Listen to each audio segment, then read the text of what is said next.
But is this simply part of the order of nature? Is it because this land of ours is so poor that it cannot afford a decent life to those who dwell upon it? No, comrades, 1,000 times no. The soil of England is fertile. Its climate is good. It is capable of affording food in abundance to an enormously greater number of animals that now inhabit it. This single farm of ours would support 12 horses, 20 cows, all of them living in a comfort and a dignity that are now almost beyond our imagining. Why then do we continue in this miserable condition? Because nearly the whole of the produce of our labor is stolen from us by human beings. There, comrades, is the answer to all our problems. It is summed up in a single word: man. Man is the only real enemy we have. Remove man from the scene and the root cause of hunger and overwork is abolished forever. Man is the only creature that consumes without producing.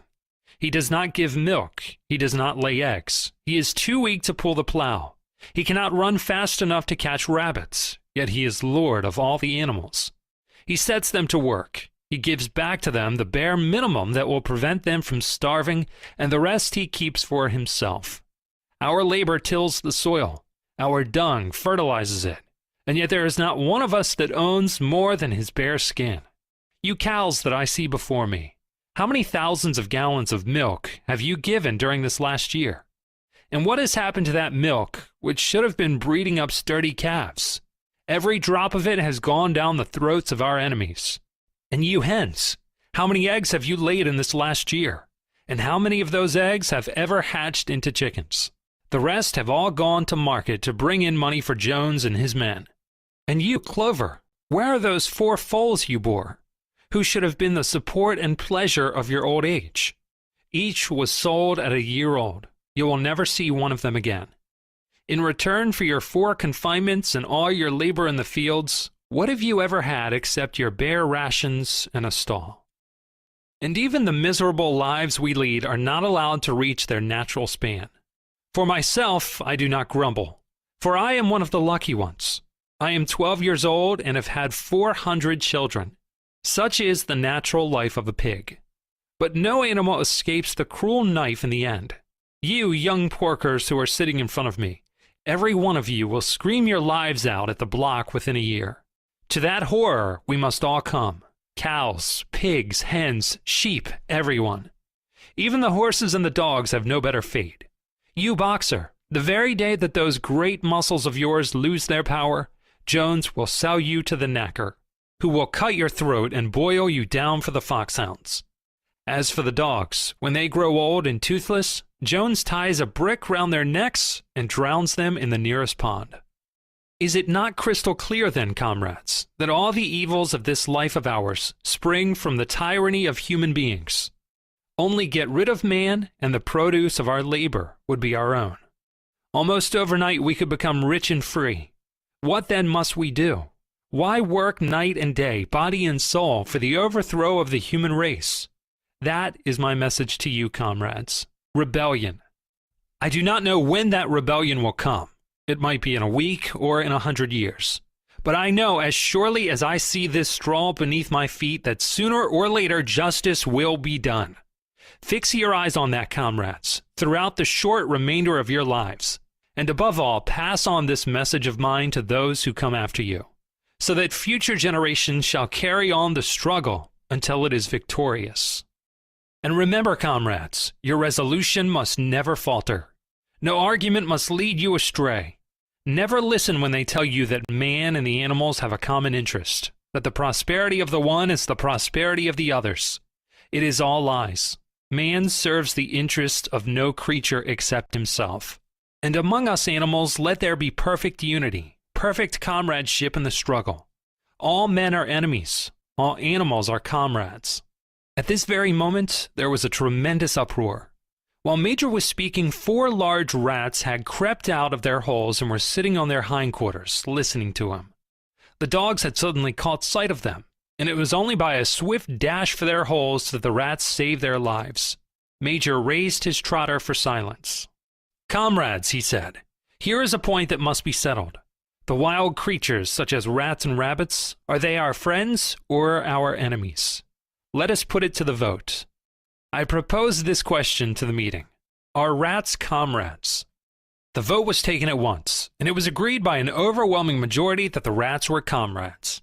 There were only 4 dissentients, the 3 dogs and the cat, who was afterwards discovered to have voted on both sides. Major continued, I have little more to say. I merely repeat, remember always your duty of enmity towards man and all his ways. Whatever goes upon 2 legs is an enemy. Whatever goes upon 4 legs or has wings is a friend.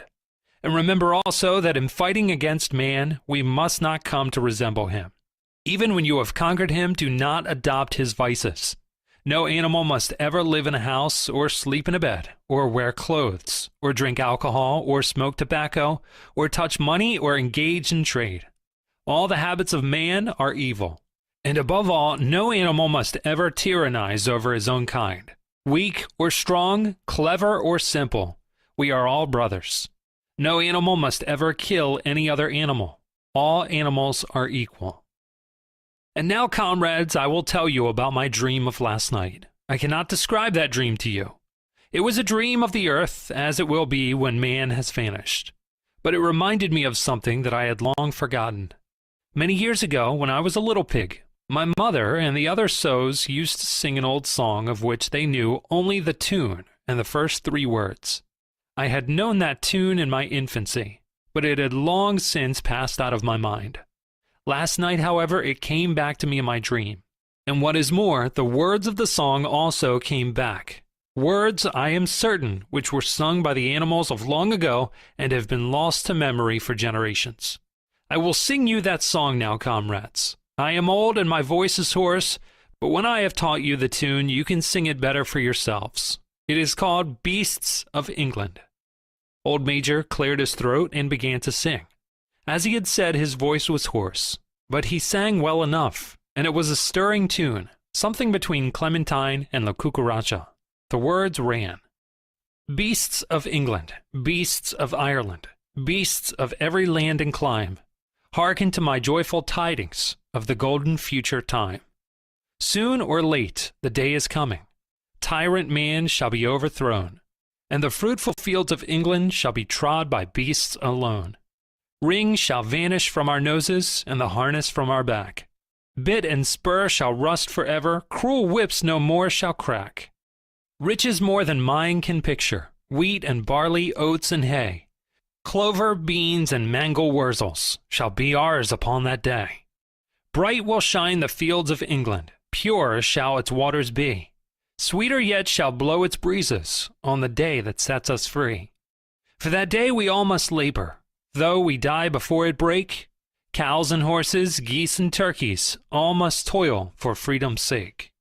Beasts of England, beasts of Ireland, beasts of every land and clime, hearken well and spread my tidings of the golden future time. The singing of this song threw the animals into the wildest excitement. Almost before Major had reached the end, they had begun singing it for themselves. Even the stupidest of them had already picked up the tune and a few of the words. And as for the clever ones, such as the pigs and dogs, they had the entire song by heart within a few minutes. And then, after a few preliminary tries, the whole farm burst out into Beasts of England in tremendous unison.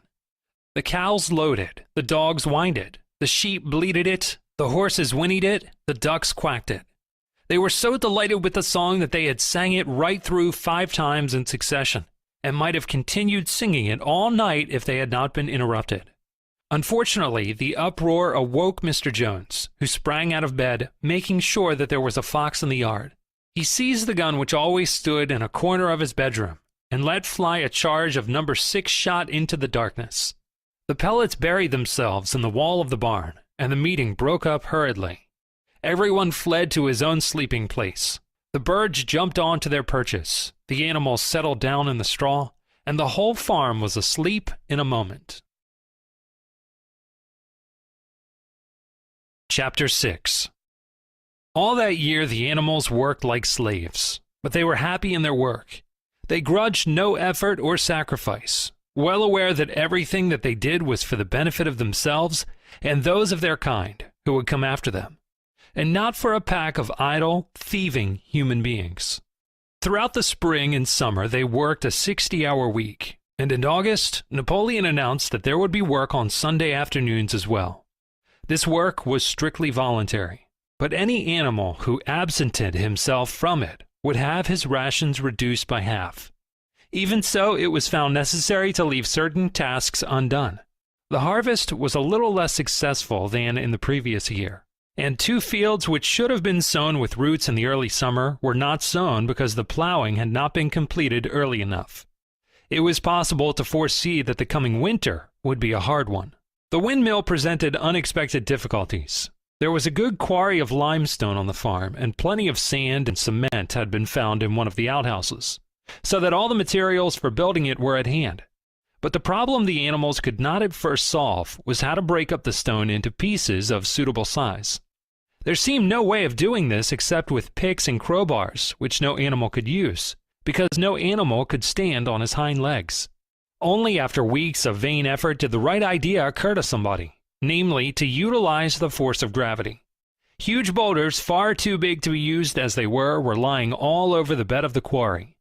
The animals lashed ropes around these, and then altogether cows, horses, sheep, any animal that could lay hold of the rope, even the pigs sometimes joined in at critical moments. They dragged them with desperate slowness up to the slope to the top of the quarry, where they were toppled over the edge to shatter to pieces below. Transporting the stone, when it was once broken, was comparatively simple. The horses carried it off in cartloads, the sheep dragged single blocks. Even Muriel and Benjamin yoked themselves into an old governess cart and did their share. By late summer, a sufficient store of stone had accumulated, and then the building began, under the superintendence of the pigs. But it was a slow, laborious process. Frequently, it took a whole day of exhausting effort to drag a single boulder to the top of the quarry, and sometimes when it was pushed over the edge, it failed to break. Nothing could have been achieved without Boxer, whose strength seemed equal to that of all the rest of the animals put together.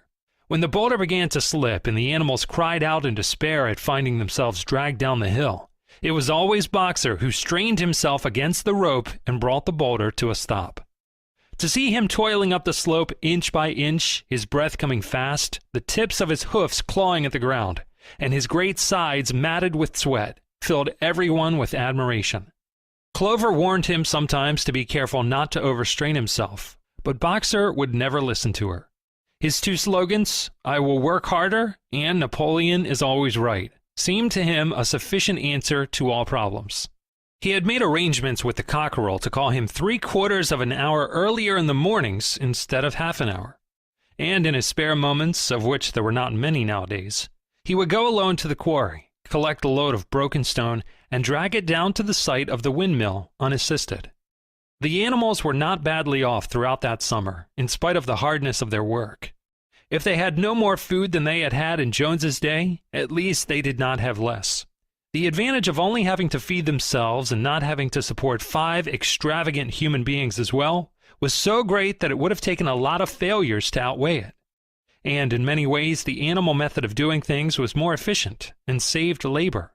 Such jobs as weeding, for instance, could be done with a thoroughness impossible to human beings. And again, since no animal now stole, it was unnecessary to fence off pasture from arable land, which saved a lot of labor on the upkeep of hedges and gates. Nevertheless, as the summer wore on, various unforeseen shortages began to make themselves felt. There was need of paraffin oil, nails, string, dog biscuits, and iron for the horses' shoes, none of which could be produced on the farm. Later, there would also be need for seeds and artificial manures, besides various tools and finally, the machinery for the windmill. How these were to be procured, no one was able to imagine. One Sunday morning, when the animals assembled to receive their orders, Napoleon announced that he had decided upon a new policy. From now onwards, Animal Farm would engage in trade with the neighboring farms. Not, of course, for any commercial purpose, but simply in order to obtain certain materials which were urgently necessary. The needs of the windmill must override everything else, he said. He was therefore making arrangements to sell a stack of hay and part of the current year's wheat crop, And later on, if more money were needed, it would have to be made up by the sale of eggs, for which there was always a market in Willingdon. The hens, said Napoleon, should welcome this sacrifice as their own special contribution towards the building of the windmill. Once again, the animals were conscious of a vague uneasiness. Never to have any dealings with human beings, never to engage in trade, never to make use of money. Had not these been among the earliest resolutions passed at that first triumphant meeting after Jones was expelled? All the animals remembered passing such resolutions, or at least they thought that they remembered it. The 4 young pigs who had protested when Napoleon abolished the meetings raised their voices timidly, but they were promptly silenced by the tremendous growling from the dogs. Then, as usual, the sheep broke into 4 legs good, 2 legs bad, and the momentary awkwardness was smoothed over. Finally, Napoleon raised his trotter for silence and announced that he had already made all the arrangements. There would be no need for any of the animals to come in contact with human beings, which would clearly be most undesirable. He intended to take the whole burden upon his own shoulders. A Mr. Whymper, a solicitor living in Willingdon, had agreed to act as an intermediary between Animal Farm and the outside world, and would visit the farm every Monday morning to receive his instructions. Napoleon ended his speech with his usual cry of "Long live Animal Farm," and after the singing of Beasts of England, the animals were dismissed. Afterwards, Squealer made a round of the farm and set the animals' minds at rest. He assured them that the resolution against engaging in trade and using money had never been passed, or even suggested. It was pure imagination, probably traceable in the beginning to lies circulated by Snowball. A few animals still felt faintly doubtful, but Squealer asked them shrewdly, "Are you certain that this is not something that you have dreamed, comrades? Have you any record of such a resolution? Is it written down anywhere?" And since it was certainly true that nothing of the kind existed in writing, the animals were satisfied that they had been mistaken. Every Monday, Mr. Whymper visited the farm as had been arranged. He was a sly-looking little man with side whiskers, a solicitor in a very small way of business, but sharp enough to have realized earlier than anyone else that Animal Farm would need a broker, and that the commissions would be worth having. The animals watched his coming and going with a kind of dread, and avoided him as much as possible. Nevertheless, the sight of Napoleon, on all fours, delivering orders to Whymper, who stood on 2 legs, roused their pride and partly reconciled them to the new arrangement. Their relations with the human race were now not quite the same as they had been before. The human beings did not hate Animal Farm any less now that it was prospering. Indeed, they hated it more than ever. Every human being held it as an article of fate that the farm would go bankrupt sooner or later, and above all, that the windmill would be a failure. They would meet in the public houses and prove to one another by means of diagrams that the windmill was bound to fall down, or that if it did stand up, then that it would never work. And yet, against their will, they had developed a certain respect for the efficiency with which the animals were managing their own affairs. One symptom of this was that they had begun to call Animal Farm by its proper name, and ceased to pretend that it was called the Manor Farm. They had also dropped their championship of Jones, who had given up hope of getting his farm back and gone to live in another part of the country. Except through Whymper, there was as yet no contact between Animal Farm and the outside world. But there were constant rumors that Napoleon was about to enter into a definite business agreement with either Mr. Pilkington of Foxwood or with Mr. Frederick of Pinchfield. But never, it was noticed, with both simultaneously. It was about this time that the pigs suddenly moved into the farmhouse and took up their residence there. Again, the animals seemed to remember that a resolution against this had been passed in the early days, and again Squealer was able to convince them that this was not the case. It was absolutely necessary, he said, that the pigs, who were the brains of the farm, should have a quiet place to work in. It was also more suited to the dignity of the leader, for of late he had taken to speaking of Napoleon under the title of leader, to live in a house than in a mere sty. Nevertheless, some of the animals were disturbed when they heard that the pigs not only took their meals in the kitchen and used the drawing room as a recreation room, but also slept in the beds. Boxer passed it off as usual with "Napoleon is always right." But Clover, who thought she remembered a definite ruling against beds, went to the end of the barn and tried to puzzle out the 7 commandments which were inscribed there. Finding herself unable to read more than individual letters, she fetched Muriel. "Muriel," she said, "read me the fourth commandment. Does it not say something about never sleeping in a bed?" With some difficulty, Muriel spelled it out. "It says, 'No animal shall sleep in a bed with sheets,'" she announced finally. Curiously enough, Clover had not remembered that the fourth commandment mentioned sheets. But as it was there on the wall, it must have done so. And Squealer, who happened to be passing at this moment, attended by 2 or 3 dogs, was able to put the whole matter in its proper perspective. "You have heard then, comrades," he said, "that we pigs now sleep in the beds of the farmhouse. And why not? You did not suppose surely that there was ever a ruling against beds. A bed merely means a place to sleep in. A pile of straw in a stall is a bed, properly regarded. The rule was against sheets, which are a human invention. We have removed the sheets from the farmhouse beds and slept between blankets, and very comfortable beds they are too. But not more comfortable than we need, I can tell you, comrades, with all the brain work we have to do nowadays. You would not rob us of our repose, would you, comrades? You would not have us too tired to carry out our duties. Surely none of you wishes to see Jones back." The animals reassured him on this point immediately, and no more was said about the pigs sleeping in the farmhouse beds. And when, some days afterwards, it was announced that from now on the pigs would get up an hour later in the mornings than the other animals, no complaint was made about that either. By the autumn, the animals were tired, but happy. They had had a hard year, and after the sale of part of the hay and corn, the stores of food for the winter were none too plentiful. But the windmill compensated for everything. It was almost half built now. After the harvest, there was a stretch of clear, dry weather, and the animals toiled harder than ever, thinking it well worth while to plod to and fro all day with blocks of stone, if by doing so they could raise the walls another foot. Boxer would even come out at nights and work for an hour or two on his own by the light of the harvest moon. In their spare moments, the animals would walk round and round the half-finished mill, admiring the strength and perpendicularity of its walls, and marveling that they should ever have been able to build anything so imposing. Only old Benjamin refused to grow enthusiastic about the windmill, though. As usual, he would utter nothing beyond the cryptic remark that donkeys live a long time. November came with raging southwest winds. Building had to stop because it was now too wet to mix the cement. Finally, there came a night when the gale was so violent that the farm buildings rocked on their foundations and several tiles were blown off the roof of the barn. The hens woke up squawking with terror because they had all dreamed simultaneously of hearing a gun go off in the distance.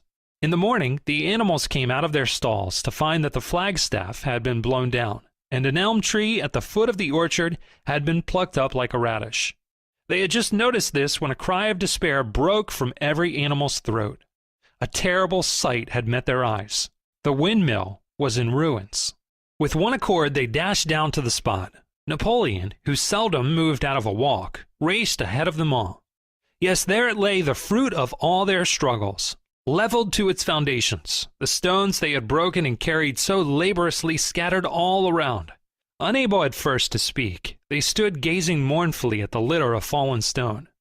Napoleon paced to and fro in silence, occasionally snuffing at the ground. His tail had grown rigid and twitched sharply from side to side, a sign in him of intense mental activity. Suddenly he halted, as though his mind were made up. "Comrades," he said quietly, "do you know who is responsible for this? Do you know the enemy who has come in the night and overthrown our windmill? Snowball!" He suddenly roared in a voice of thunder. "Snowball has done this thing. In sheer malignity, thinking to set back our plans and avenge himself for his ignominious expulsion. This traitor has crept here under cover of night and destroyed our work of nearly a year. Comrades, here and now I pronounce the death sentence upon Snowball. Animal hero second class, and half a bushel of apples to any animal who brings him to justice. A full bushel to anyone who captures him alive." The animals were shocked beyond measure to learn that even Snowball could be guilty of such an action. There was a cry of indignation, and everyone began thinking out ways of catching Snowball if he should ever come back. Almost immediately, the footprints of a pig were discovered in the grass at a little distance from the knoll. They could only be traced for a few yards, but appeared to lead to a hole in the hedge. Napoleon snuffed deeply at them and pronounced them to be Snowball's. He gave it as his opinion that Snowball had probably come from the direction of Foxwood Farm. "No more delays, comrades," cried Napoleon when the footprints had been examined. "There is work to be done. This very morning we begin rebuilding the windmill, and we will build all through the winter, rain or shine. We will teach this miserable traitor that he cannot undo our work so easily. Remember, comrades, there must be no alteration in our plans. They shall be carried out to the day. Forward, comrades! Long live the windmill! Long live Animal Farm!" Chapter 7. It was a bitter winter. The stormy weather was followed by sleet and snow, and then by a hard frost which did not break till well into February. The animals carried on as best they could with the rebuilding of the windmill, well knowing that the outside world was watching them, and that the envious human beings would rejoice and triumph if the mill were not finished on time. Out of spite, the human beings pretended not to believe that it was Snowball who had destroyed the windmill. They said that it had fallen down because the walls were too thin. The animals knew that this was not the case. Still, it had been decided to build the walls 3 feet thick this time, instead of 18 inches as before, which meant collecting much larger quantities of stone. For a long time, the quarry was full of snowdrifts and nothing could be done. Some progress was made in the dry, frosty weather that followed, but it was cruel work, and the animals could not feel so hopeful about it as they had felt before. They were always cold, and usually hungry as well. Only Boxer and Clover never lost heart. Squealer made excellent speeches on the joy of service and the dignity of labor, but the other animals found more inspiration in Boxer's strength and his never-failing cry of, "I will work harder." In January, food fell short. The corn ration was drastically reduced, and it was announced that an extra potato ration would be issued to make up for it. Then it was discovered that the greater part of the potato crop had been frosted in the clamps, which had not been covered thickly enough. The potatoes had become soft and discolored, and only a few were edible. For days at a time, the animals had nothing to eat but chaff and mangles. Starvation seemed to stare them in the face. It was vitally necessary to conceal this fact from the outside world. Emboldened by the collapse of the windmill, the human beings were inventing fresh lies about Animal Farm. Once again, it was being put about that all the animals were dying of famine and disease, and that they were continually fighting among themselves and had resorted to cannibalism and infanticide. Napoleon was well aware of the bad results that might follow if the real facts of the food situation were known, and he decided to make use of Mr. Whymper to spread a contrary impression. Hitherto the animals had had little or no contact with Whymper on his weekly visits. Now, however, a few selected animals, mostly sheep, were instructed to remark casually in his hearing that rations had been increased. In addition, Napoleon ordered the almost empty bins in the store shed to be filled nearly to the brim with sand, which was then covered up with what remained of the grain and meal. On some suitable pretext, Whymper was led through the store shed and allowed to catch a glimpse of the bins. He was deceived and continued to report to the outside world that there was no food shortage on Animal Farm. Nevertheless, towards the end of January, it became obvious that it would be necessary to procure some more grain from somewhere. In these days, Napoleon rarely appeared in public, but spent all his time in the farmhouse, which was guarded at each door by fierce-looking dogs. When he did emerge, it was in a ceremonial manner, with an escort of 6 dogs who closely surrounded him and growled if anyone came too near. Frequently, he did not even appear on Sunday mornings, but issued his orders through one of the other pigs, usually Squealer. One Sunday morning, Squealer announced that the hens, who had just come in to lay again, must surrender their eggs. Napoleon had accepted, through Whymper, a contract for 400 eggs a week. The price of these would pay for enough grain and meal to keep the farm going till summer came on and conditions were easier. When the hens heard this, they raised a terrible outcry. They had been warned earlier that this sacrifice might be necessary, but had not believed that it would really happen. They were just getting their clutches ready for the spring sitting, and they protested that to take the eggs away now was murder. For the first time since the expulsion of Jones, there was something resembling a rebellion. Led by 3 young black Minorca pullets, the hens made a determined effort to thwart Napoleon's wishes. Their method was to fly up to the rafters and there lay their eggs, which smashed to pieces on the floor. Napoleon acted swiftly and ruthlessly. He ordered the hens' rations to be stopped, and decreed that any animal giving so much as a grain of corn to a hen should be punished by death. The dogs saw to it that these orders were carried out. For 5 days the hens held out. Then they capitulated and went back to their nesting boxes. 9 hens had died in the meantime. Their bodies were buried in the orchard, and it was given out that they had died of coccidiosis. Whymper heard nothing of this affair, and the eggs were duly delivered, a grocer's van driving up to the farm once a week to take them away. All this while no more had been seen of Snowball. He was rumored to be hiding on one of the neighboring farms, either Foxwood or Pinchfield. Napoleon was by this time on slightly better terms with the other farmers than before. It happened that there was in the yard a pile of timber which had been stacked there 10 years earlier when a beech spinney was cleared. It was well seasoned, and Whymper had advised Napoleon to sell it. Both Mr. Pilkington and Mr. Frederick were anxious to buy it. Napoleon was hesitating between the two, unable to make up his mind. It was noticed that whenever he seemed on the point of coming to an agreement with Frederick, Snowball was declared to be in hiding at Foxwood, while when he inclined toward Pilkington, Snowball was said to be at Pinchfield. Suddenly, early in the spring, an alarming thing was discovered. Snowball was secretly frequenting the farm by night. The animals were so disturbed that they could hardly sleep in their stalls. Every night, it was said, he came creeping in under cover of darkness and performed all kinds of mischief.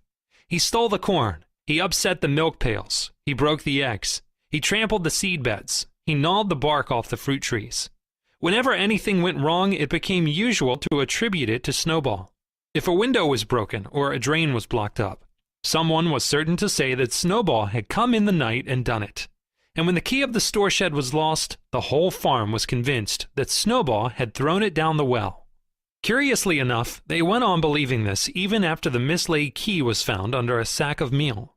The cows declared unanimously that Snowball crept into their stalls and milked them in their sleep. The rats, which had been troublesome that winter, were also said to be in league with Snowball. Napoleon decreed that there should be a full investigation into Snowball's activities. With his dogs in attendance, he set out and made a careful tour of inspection of the farm buildings, the other animals following at a respectful distance. At every few steps, Napoleon stopped and snuffed the ground for traces of Snowball's footsteps, which, he said, he could detect by the smell. He snuffed in every corner, in the barn, in the cowshed, in the hen house, in the vegetable garden, and found traces of Snowball almost everywhere. He would put his snout to the ground, give several deep sniffs, and exclaim in a terrible voice, "Snowball has been here. I can smell him distinctly." And at the word Snowball, all the dogs let out blood-curdling growls and showed their side teeth. The animals were thoroughly frightened. It seemed to them as though Snowball were some kind of invisible influence, pervading the air about them and menacing them with all kinds of dangers. In the evening, Squealer called them together, and, with an alarmed expression on his face, told them that he had some serious news to report. "Comrades," cried Squealer, making little nervous skips, "a most terrible thing has been discovered. Snowball has sold himself to Frederick of Pinchfield Farm, who is even now plotting to attack us and take our farm away from us. Snowball is to act as his guide when the attack begins, but there is worse than that. We had thought that Snowball's rebellion was caused simply by his vanity and ambition, but we were wrong, comrades. Do you know what the real reason was? Snowball was in league with Jones from the very start. He was Jones's secret agent all the time. It has all been proved by documents which he left behind him, and which we have only just discovered. To my mind, this explains a great deal, comrades. Did we not see for ourselves how he attempted, fortunately without success, to get us defeated and destroyed at the Battle of Cowshed? The animals were stupefied. This was a wickedness far outdoing Snowball's destruction of the windmill, but it was some minutes before they could fully take it in. They all remembered, or thought they remembered, how they had seen Snowball charging ahead of them at the Battle of the Cowshed, how he had rallied and encouraged them at every turn, and how he had not paused for an instant, even when the pellets from Jones's gun had wounded his back. At first, it was a little difficult to see how this fitted in with his being on Jones's side. Even Boxer, who seldom asked questions, was puzzled. He laid down, tucked his 4 hoofs beneath him, shut his eyes, and with a hard effort managed to formulate his thoughts. "I do not believe that," he said. "Snowball fought bravely at the Battle of the Cowshed. I saw him myself. Did we not give him Animal Hero First Class immediately afterwards? That was our mistake, comrade, for we know now, it is all written down in the secret documents that we have found, that in reality he was trying to lure us to our doom. But he was wounded, said Boxer. We all saw him running with blood. That was part of the arrangement, cried Squealer. Jones's shot only grazed him. I could show you this in his own writing, if you were able to read it. The plot was for Snowball, at the critical moment, to give the signal for flight and leave the field to the enemy. And he very nearly succeeded. I will even say, comrades, he would have succeeded, if it had not been for our heroic leader, Comrade Napoleon. Do you not remember how just at the moment when Jones and his men had got inside the yard, Snowball suddenly turned and fled and many animals followed him? And do you not remember, too, that it was just at that moment when panic was spreading and all seemed lost, that Comrade Napoleon sprang forward with a cry of death to humanity and sank his teeth in Jones's leg? Surely you remember that, comrades, exclaimed Squealer, frisking from side to side. Now when Squealer described the scene so graphically, it seemed to the animals that they did remember it. At any rate, they remembered that at the critical moment of the battle, Snowball had turned to flee, but Boxer was still a little uneasy. I do not believe that Snowball was a traitor at the beginning, he said finally. What he has done since is different, but I believe that at the Battle of the Cowshed, he was a good comrade. Our leader, Comrade Napoleon, announced Squealer, speaking very slowly and firmly, has stated categorically, comrade, that Snowball was Jones's agent from the very beginning. Yes, and from long before the rebellion was ever thought of.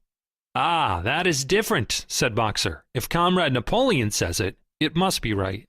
That is the true spirit, comrade, cried Squealer. But it was noticed he cast a very ugly look at Boxer with his little twinkling eyes. He turned to go, then paused and added impressively, I warn every animal on this farm to keep his eyes very wide open, for we have reason to think that some of Snowball's secret agents are lurking among us at this moment.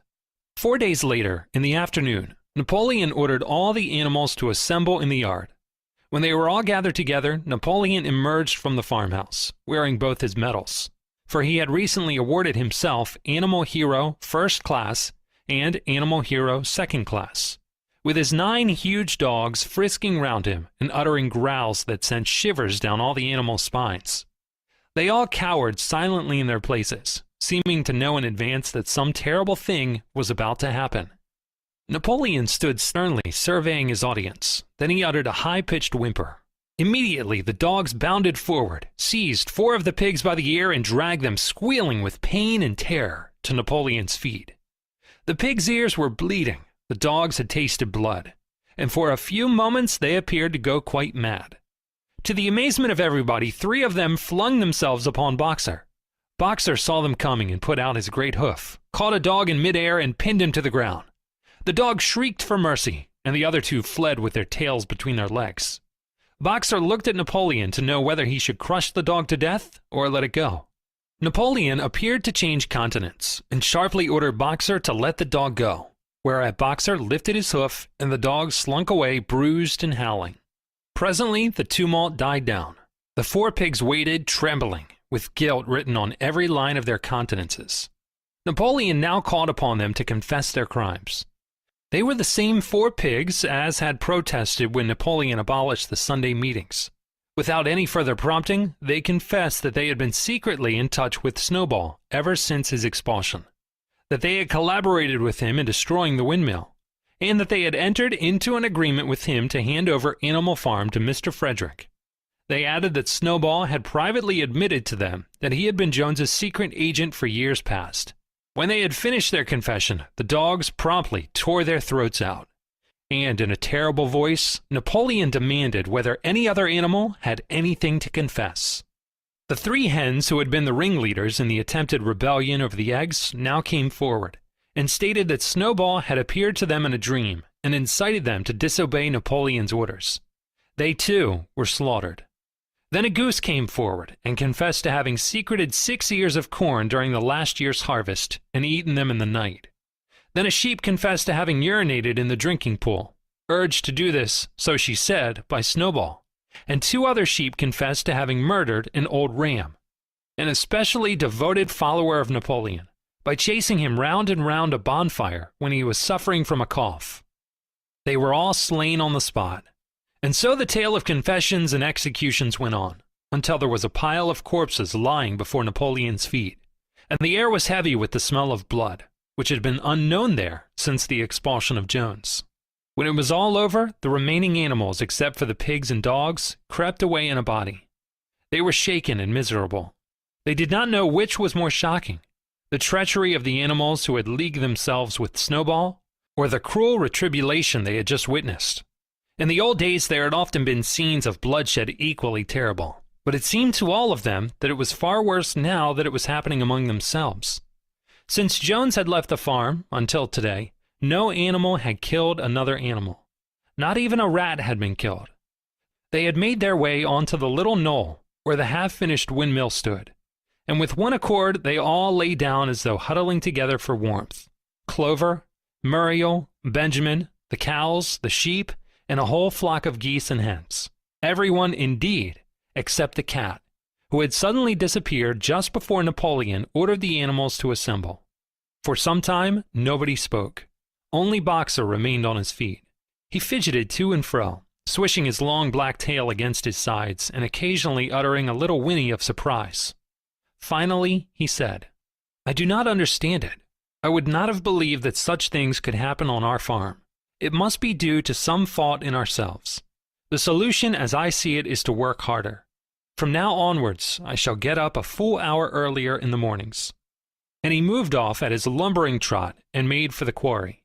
Having got there, he collected 2 successful loads of stone and dragged them down to the windmill before retiring for the night. The animals huddled about Clover, not speaking. The knoll where they were lying gave them a wide prospect across the countryside. Most of Animal Farm was within their view, the long pasture stretching down to the main road, the hayfield, the spinney, the drinking pool, the plowed fields where the young wheat was thick and green, and the red roofs of the farm buildings, with the smoke curling from the chimneys. It was a clear spring evening. The grass and the bursting hedges were gilded by the level rays of the sun. Never had the farm, and with a kind of surprise they remembered that it was their own farm, every inch of it their own property, appeared to the animals so desirable a place. As Clover looked down the hillside, her eyes filled with tears. If she could have spoken her thoughts, it would have been to say that this was not what they had aimed at when they had set themselves years ago to work for the overthrow of the human race. These scenes of terror and slaughter were not what they had looked forward to on that night when old Major first stirred them to rebellion. If she herself had had any picture of the future, it had been of a society of animals set free from hunger and the whip, all equal, each working according to his capacity, the strong protecting the weak, as she had protected the lost brood of ducklings with her foreleg on the night of Major's speech. Instead, she did not know why, they had come to a time when no one dared speak his mind, when fierce growling dogs roamed everywhere, and when you had to watch your comrades torn to pieces after confessing to shocking crimes. There was no thought of rebellion or disobedience in her mind. She knew that even as things were, they were far better off than they had been in the days of Jones, and that before all else, it was needful to prevent the return of the human beings. Whatever happened, she would remain faithful, work hard, carry out the orders that were given to her, and accept the leadership of Napoleon. But still, it was not for this that she and all the other animals had hoped and toiled. It was not for this that they had built the windmill and faced the bullets of Jones's gun. Such were her thoughts, though she lacked the words to express them. At last, feeling this to be in some way a substitute for the words she was unable to find, she began to sing Beasts of England.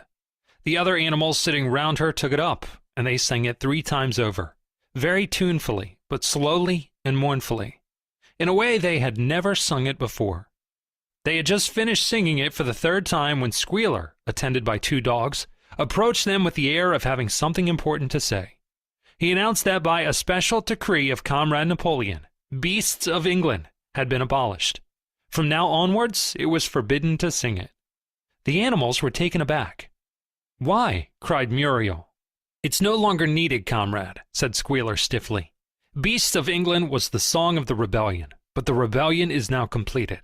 The execution of the traitors this afternoon was the final act. The enemy, both external and internal, has been defeated. In Beasts of England, we expressed our longing for a better society in days to come, but that society has now been established. Clearly, this song has no longer any purpose. Frightened though they were, some of the animals might possibly have protested, but at this moment the sheep set up their usual bleating of 4 legs good, 2 legs bad, which went on for several minutes and put an end to the discussion. So Beasts of England was heard no more. In its place, Minimus the poet had composed another song which began, Animal farm, never through me shalt thou come to harm. And this was sung every Sunday morning after the hoisting of the flag. But somehow, neither the words nor the tune ever seemed to the animals to come up to Beasts of England. Chapter 8. A few days later, when the terror caused by the executions had died down, some of the animals remembered, or thought they remembered, that the 6th commandment decreed, no animal shall kill any other animal. And though no one cared to mention it in the hearing of the pigs or the dogs, it was felt that the killings which had taken place did not square with this. Clover asked Benjamin to read her the 6th commandment, and when Benjamin, as usual, said that he refused to meddle in such matters, she fetched Muriel. Muriel read the commandment for her. It ran, no animal shall kill any other animal without cause. Somehow or other, the last 2 words had slipped out of the animal's memory. But they saw now that the commandment had not been violated, for clearly there was good reason for killing the traitors, who had leagued themselves with Snowball. Throughout the year, the animals worked even harder than they had worked in the previous year. To rebuild the windmill, with walls twice as thick as before, and to finish it by the appointed date, together with the regular work of the farm, was a tremendous labor. There were times when it seemed to the animals that they had worked longer hours and fed no better than they had done in Jones's day. On Sunday mornings, Squealer, holding down a long strip of paper with his trotter, would read out to them lists of figures proving that the production of every class of foodstuff had increased by 200%, 300%, or 500%, as the case might be. The animals saw no reason to disbelieve him, especially as they could no longer remember very clearly what conditions had been like before the rebellion. All the same, there were days when they felt that they would sooner have had less figures and more food. All orders were now issued through Squealer, or one of the other pigs. Napoleon himself was not seen in public as often as once in a fortnight. When he did appear, he was attended not only by his retinue of dogs, but by a black cockerel who marched in front of him and acted as a kind of trumpeter, letting out a loud cock-a-doodle-doo before Napoleon spoke. Even in the farmhouse, it was said, Napoleon inhabited separate apartments from the others. He took his meals alone, with 2 dogs to wait upon him, and always ate from the Crown Derby dinner service, which had been in the glass cupboard in the drawing room. It was also announced that the gun would be fired every year on Napoleon's birthday, as well as on the other 2 anniversaries. Napoleon was now never spoken of simply as Napoleon. He was always referred to in formal styles as our leader, Comrade Napoleon. And this, pigs liked to invent for him such titles as Father of all animals, Terror of mankind, Protector of the sheepfold, Duckling's friend, and the like. In his speeches, Squealer would talk with the tears rolling down his cheeks of Napoleon's wisdom, the goodness of his heart, and the deep love he bore to all animals everywhere, even and especially the unhappy animals who still lived in ignorance and slavery on other farms. It had become usual to give Napoleon the credit for every successful achievement and every stroke of good fortune. You would often hear one hen remark to another, "Under the guidance of our leader, Comrade Napoleon, I have laid 5 eggs in 6 days." Or 2 cows enjoying a drink at the pool would exclaim, "Thanks to the leadership of Comrade Napoleon, how excellent this water tastes." The general feeling on the farm was well expressed in a poem entitled Comrade Napoleon, which was composed by Minimus, and which ran as follows. Friend of the fatherless, fountain of happiness, Lord of the swill bucket, oh, how my soul is on fire when I gaze at thy calm and commanding eye, like the sun in the sky, Comrade Napoleon. Thou art the giver of all that thy creatures love, full belly twice a day, clean straw to roll upon. Every beast, great or small, sleeps at peace in his stall. Thou watchest over all, comrade Napoleon. Had I a sucking pig, ere he had grown as big, even as a pint bottle or as a rolling pin, he should have learned to be faithful and true to thee. Yes, his first squeak should be, Comrade Napoleon. Napoleon approved of this poem and caused it to be inscribed on the wall of the big barn, at the opposite end from the 7 Commandments. It was surmounted by a portrait of Napoleon, in profile, executed by Squealer in white paint. Meanwhile, through the agency of Whymper, Napoleon was engaged in complicated negotiations with Frederick and Pilkington. The pile of timber was still unsold. Of the two, Frederick was the more anxious to get hold of it, but he would not offer a reasonable price. At the same time, there were renewed rumors that Frederick and his men were plotting to attack Animal Farm and to destroy the windmill, the building of which had aroused furious jealousy in him. Snowball was known to be still skulking on Pinchfield Farm. In the middle of the summer, the animals were alarmed to hear that 3 hens had come forward and confessed that, inspired by Snowball, they had entered into a plot to murder Napoleon. They were executed immediately, and fresh precautions for Napoleon's safety were taken. 4 dogs guarded his bed at night, 1 at each corner, and a young pig named Pink Eye was given the task of tasting all his food before he ate it, lest it should be poisoned.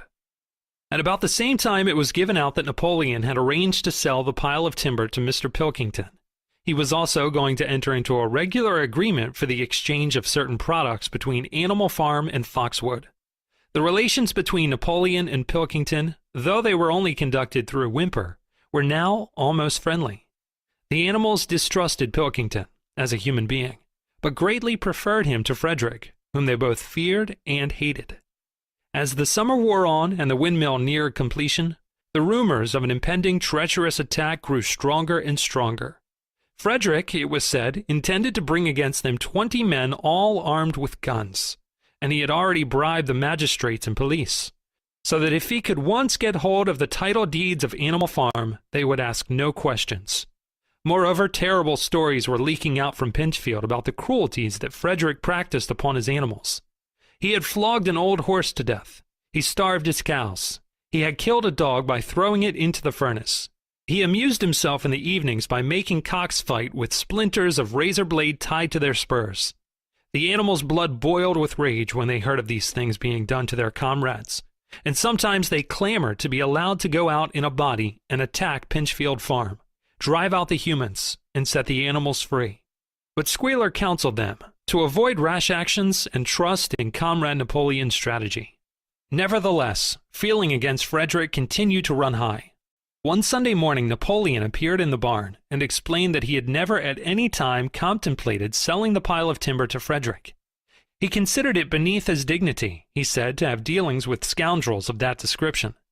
The pigeons who were still sent out to spread tidings of the rebellion were forbidden to set foot anywhere on Foxwood, and were also ordered to drop their former slogan of death to humanity in favor of death to Frederick. In the late summer, yet another of Snowball's machinations was laid bare. The wheat crop was full of weeds, and it was discovered that on one of his nocturnal visits, Snowball had mixed weed seeds with the seed corn. A gander, who had been privy to the plot, had confessed his guilt to the Squealer, and immediately committed suicide by swallowing deadly nightshade berries. The animal that Snowball had never received the order of Animal Hero First Class. This was merely a legend which had been spread some time after the Battle of the Cowshed by Snowball himself. So far from being decorated, he had been censored for showing cowardice in the battle. Once again, some of the animals heard this with a certain bewilderment, but Squealer was soon able to convince them that their memories had been at fault. In the autumn, by a tremendous, exhausting effort, for the harvest had to be gathered at almost the same time, the windmill was finished. The machinery had still to be installed, and Whymper was negotiating the purchase of it, but the structure was completed. In the teeth of every difficulty, in spite of inexperience, of primitive implements, of bad luck, and of Snowball's treachery, the work had been finished, punctually to the very day. Tired out but proud, the animals walked round and round their masterpiece, which appeared even more beautiful in their eyes than when it had been built the first time. Moreover, the walls were twice as thick as before. Nothing short of explosives would lay them low this time. And when they thought of how they had labored, what discouragements they had overcome, and the enormous difference that would be made in their lives when the sails were turning and the dynamos running, when they thought of all this, their tiredness forsook them, and they gamboled round and round the windmill, uttering cries of triumph. Neapolitan himself, attended by the dogs and his cockerel, came down to inspect the completed work. He personally congratulated the animals on their achievement, and announced that the mill would be named Napoleon Mill. 2 days later, the animals were called together for a special meeting in the barn. They were struck dumb with surprise when Napoleon announced that he had sold the pile of timber to Frederick. Tomorrow, Frederick's wagons would arrive and begin carting it away. Throughout the whole period of his seeming friendship with Pilkington, Napoleon had really been in secret agreement with Frederick. All relations with Foxwood had been broken off. Insulting messages had been sent to Pilkington. The pigeons had been told to avoid Pinchfield Farm and to alter their slogan from death to Frederick to death to Pilkington. At the same time, Napoleon assured the animals that the stories of an impending attack on Animal Farm were completely untrue, and that the tales about Frederick's cruelty to his own animals had been greatly exaggerated. All these rumors had probably originated with Snowball and his agents. It now appeared that Snowball was not, after all, hiding on Pinchfield Farm, and in fact had never been there in his life. He was living in considerable luxury, so it was said, at Foxwood, and had, in reality, been a pensioner of Pilkington for years past. The pigs were in ecstasies over Napoleon's cunning. By seeming to be friendly with Pilkington, he had forced Frederick to raise his price by 12 pounds. But the superior quality of Napoleon's mind, said Squealer, was shown in the fact that he trusted nobody, not even Frederick. Frederick had wanted to pay for the timber with something called a check, which, it seemed, was a piece of paper, with a promise to pay written upon it. But Napoleon was too clever for him.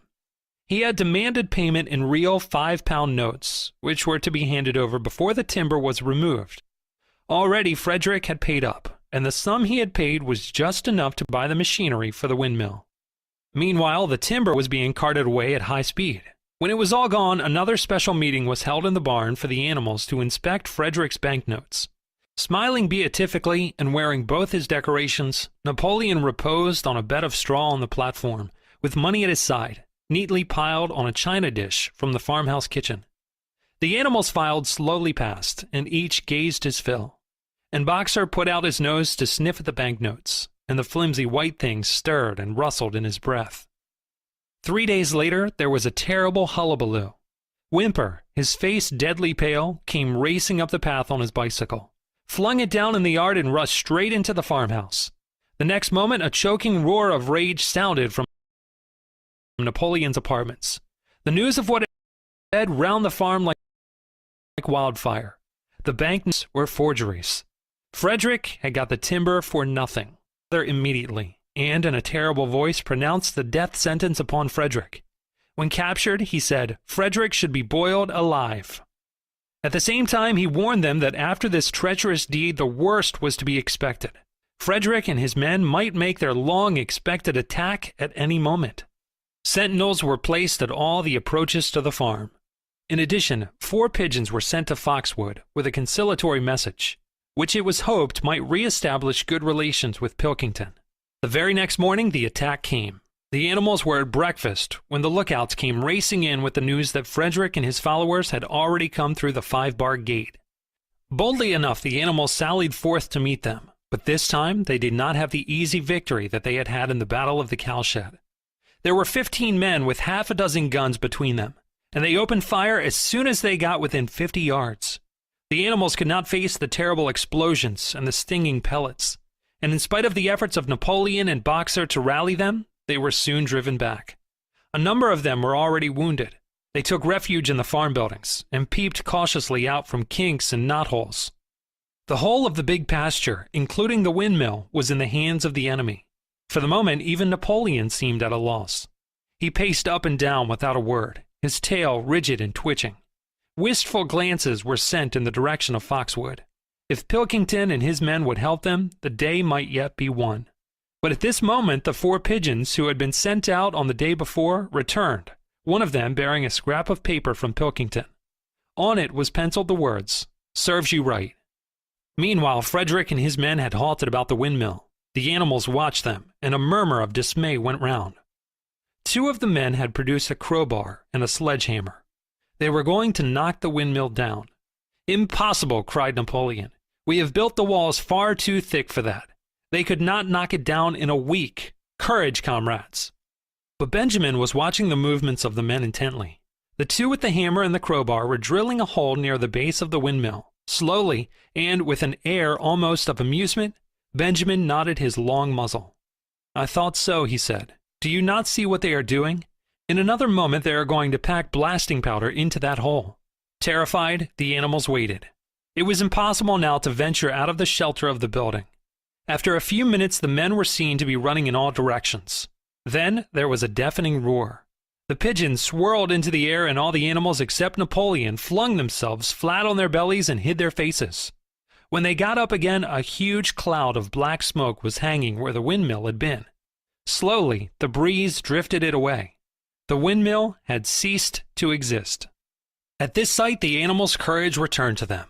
The fear and despair they had felt a moment earlier were drowned in their rage against this vile, contemptible act.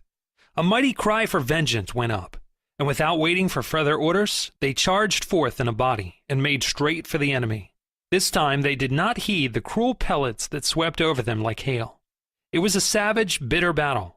The men fired again and again, and when the animals got too close quarters, lashed out with their sticks and their heavy boots. A cow, 3 sheep, and 2 geese were killed, and nearly everyone was wounded.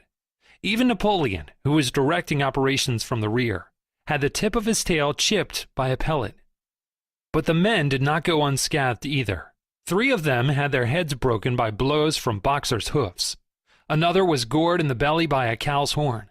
Another had his trousers nearly torn off by Jessie and Bluebell.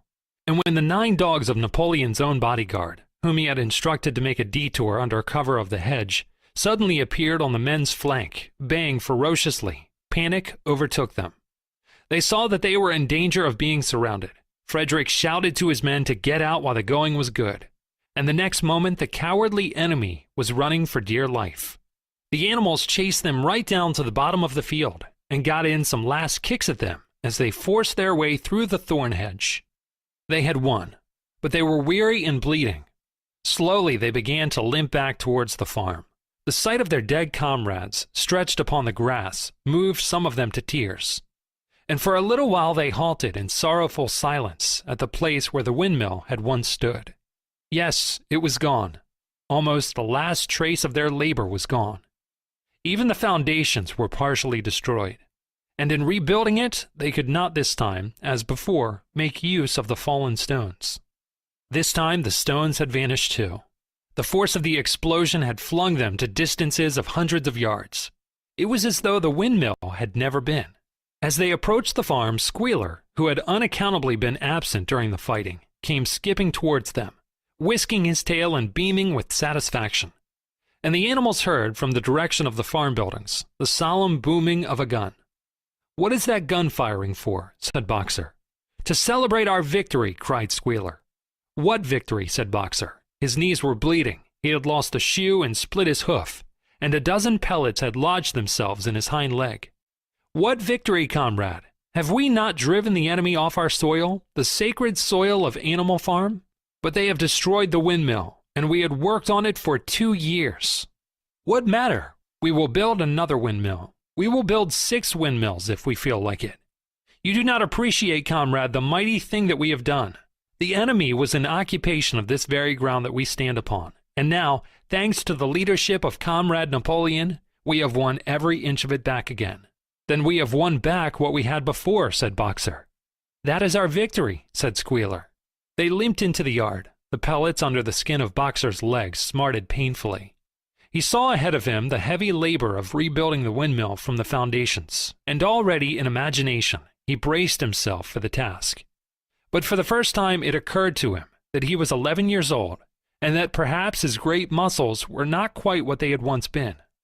But when the animals saw the green flag flying and heard the gun firing again, 7 times it was fired in all, and heard the speech that Napoleon made, congratulating them on their conduct, it did seem to them, after all, that they had won a great victory. The animals slain in the battle were given a solemn funeral. Boxer and Clover pulled the wagon which served as a hearse, and Napoleon himself walked at the head of the procession. 2 whole days were given over to celebrations. There were songs, speeches, and more firing of the gun, and a special gift of an apple was bestowed on every animal, with 2 ounces of corn for each bird and 3 biscuits for each dog.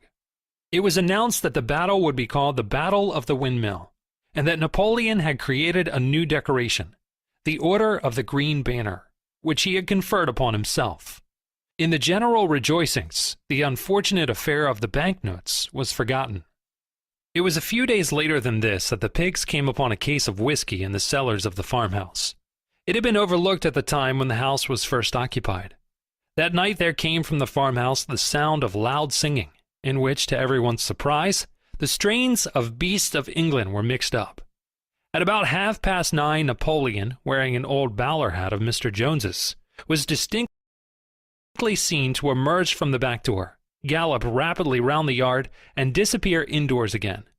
But in the morning a deep silence hung over the farmhouse. Not a pig appeared to be stirring. It was nearly 9 o'clock when Squealer made his appearance, walking slowly and dejectedly, his eyes dull, his tail hanging limply behind him, and with every appearance of being seriously ill. He called the animals together and told them that he had a terrible piece of news to impart.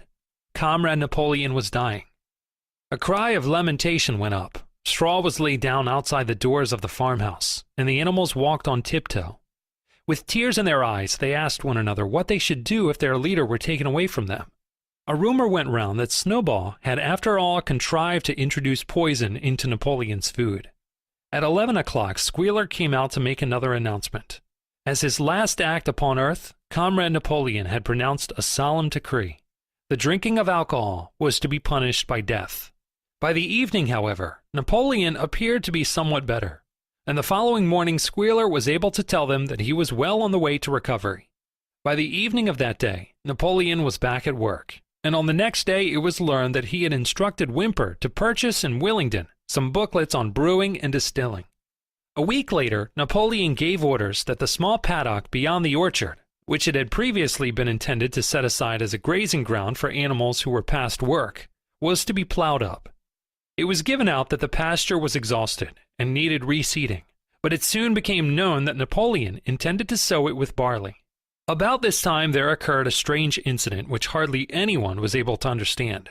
One night at about 12 o'clock there was a loud crash in the yard, and the animals rushed out of their stalls. It was a moonlit night. At the foot of the end wall of the big barn, where the 7 commandments were written, there lay a ladder broken in 2 pieces. Squealer, temporarily stunned, was sprawling beside it, and near at hand there lay a lantern, a paintbrush, and an overturned pot of white paint. The dogs immediately made a ring round Squealer and escorted him back to the farmhouse as soon as he was able to walk. None of the animals could form any idea as to what this meant, except old Benjamin, who nodded his muzzle with a knowing air, and seemed to understand, but would say nothing. But a few days later, Muriel, reading over the 7 commandments to herself, noticed that there was yet another of them which the animals had remembered wrong. They had thought the 5th commandment was, "No animal shall drink alcohol." But there were 2 words that they had forgotten. Actually, the commandment read, "No animal shall drink alcohol to excess." Chapter 9. Boxer's split hoof was a long time in healing. They had started the rebuilding of the windmill the day after the victory celebrations were ended. Boxer refused to take even a day off work, and made it a point of honor not to let it be seen that he was in pain. In the evenings, he would admit privately to Clover that the hoof troubled him a great deal. Clover treated the hoof with poultices of herbs which she prepared by chewing them, and both she and Benjamin urged Boxer to work less hard. "A horse's lungs do not last forever," she said to him. But Boxer would not listen. He had, he said, only one real ambition left: to see the windmill well under way before he reached the age for retirement. At the beginning, when the laws of Animal Farm were first formulated, the retiring age had been fixed for horses and pigs at 12, for cows at 14, for dogs at 9, for sheep at 7, and for hens and geese at 5. Liberal old age pensions had been agreed upon. As yet, no animal had actually retired on pension, but of late the subject had been discussed more and more. Now that the small field beyond the orchard had been set aside for barley, it was rumored that a corner of the large pasture was to be fenced off and turned into a grazing ground for the superannuated animals. For a horse, it was said, the pension would be 5 pounds of corn a day, and in winter 15 pounds of hay, with a carrot or possibly an apple on public holidays. Boxer's 12th birthday was due in the late summer of the following year. Meanwhile, life was hard. The winter was as cold as the last one had been, and food was even shorter. Once again, all rations were reduced, except those of the pigs and the dogs. A too rigid equality in rations, Squealer explained, would have been contrary to the principles of animalism. In any case, he had no difficulty in proving to the other animals that they were not in reality short of food, whatever the appearances might be. For the time being, certainly, it had been found necessary to make a readjustment of rations. Squealer always adjustment, never as a reduction. But in comparison with the days of Jones, the improvement was enormous. Reading out the figures in a shrill, rapid voice, he proved to them in detail that they had more oats, more hay, more turnips than they had had in Jones's day, that they worked shorter hours, that their drinking water was of better quality, they lived longer, that a larger young ones survived infancy, and that they had more straw on walls and suffered less from fleas. The animals believed every word of it. Truth to tell, Jones and all most faded out of their memory. They knew life nowadays was harsh and that they were often hungry and often cold, and that they were usually working when they were not asleep. But doubtless it had been. Besides, in those days they had been slaves, and that made all the difference. As Squealer did not fail to point out, there were many more. In the autumn, the 4 sows all littered about simultaneously, producing 31 young pigs between them. The young pigs were piebald, and as Napoleon was the only boar on the farm, it was possible to guess at their parentage. It was announced that later, when bricks and timber had been purchased, a schoolroom would be built in the farmhouse garden. For the time being, the young pigs were given their instruction by Napoleon himself in the farmhouse kitchen. They took their exercise in the garden, and were discouraged from playing with the other young animals. About this time, too, it was laid down as a rule that when a pig and any other animal met on the path, the other animal must stand aside, and also that all pigs, of whatever degree, were to have the privilege of wearing green ribbons on their tails on Sundays. The farm had had a fairly successful year, but was still short of money. There were the bricks, sand, and lime for the schoolroom to be purchased, and it would also be necessary to begin saving up again for the machinery for the windmill. Then there were lamp oil and candles for the house, sugar for Napoleon's own table. He forbade this to the other pigs, on the ground that it made them fat, and all the usual replacements such as tools, nails, string, coal, wire, scrap iron, and dog biscuits. A stump of hay and part of the potato crop were sold off, and the contract for eggs was increased to 600 a week, so that year the hens barely hatched enough chicks to keep their numbers at the same level. Rations, reduced in December, were reduced again in February, and lanterns in the stalls were forbidden to save oil. But the pigs seemed comfortable enough, and in fact were putting on weight if anything. One afternoon in late February, a warm, rich, appetizing scent, such as the animals had never smelt before, wafted itself across the yard from the little brew house, which had been disused in Jones's time, and which stood beyond the kitchen. Someone said that it was the smell of cooking barley. The animals sniffed the air hungrily and wondered whether a warm mash was being prepared for their supper.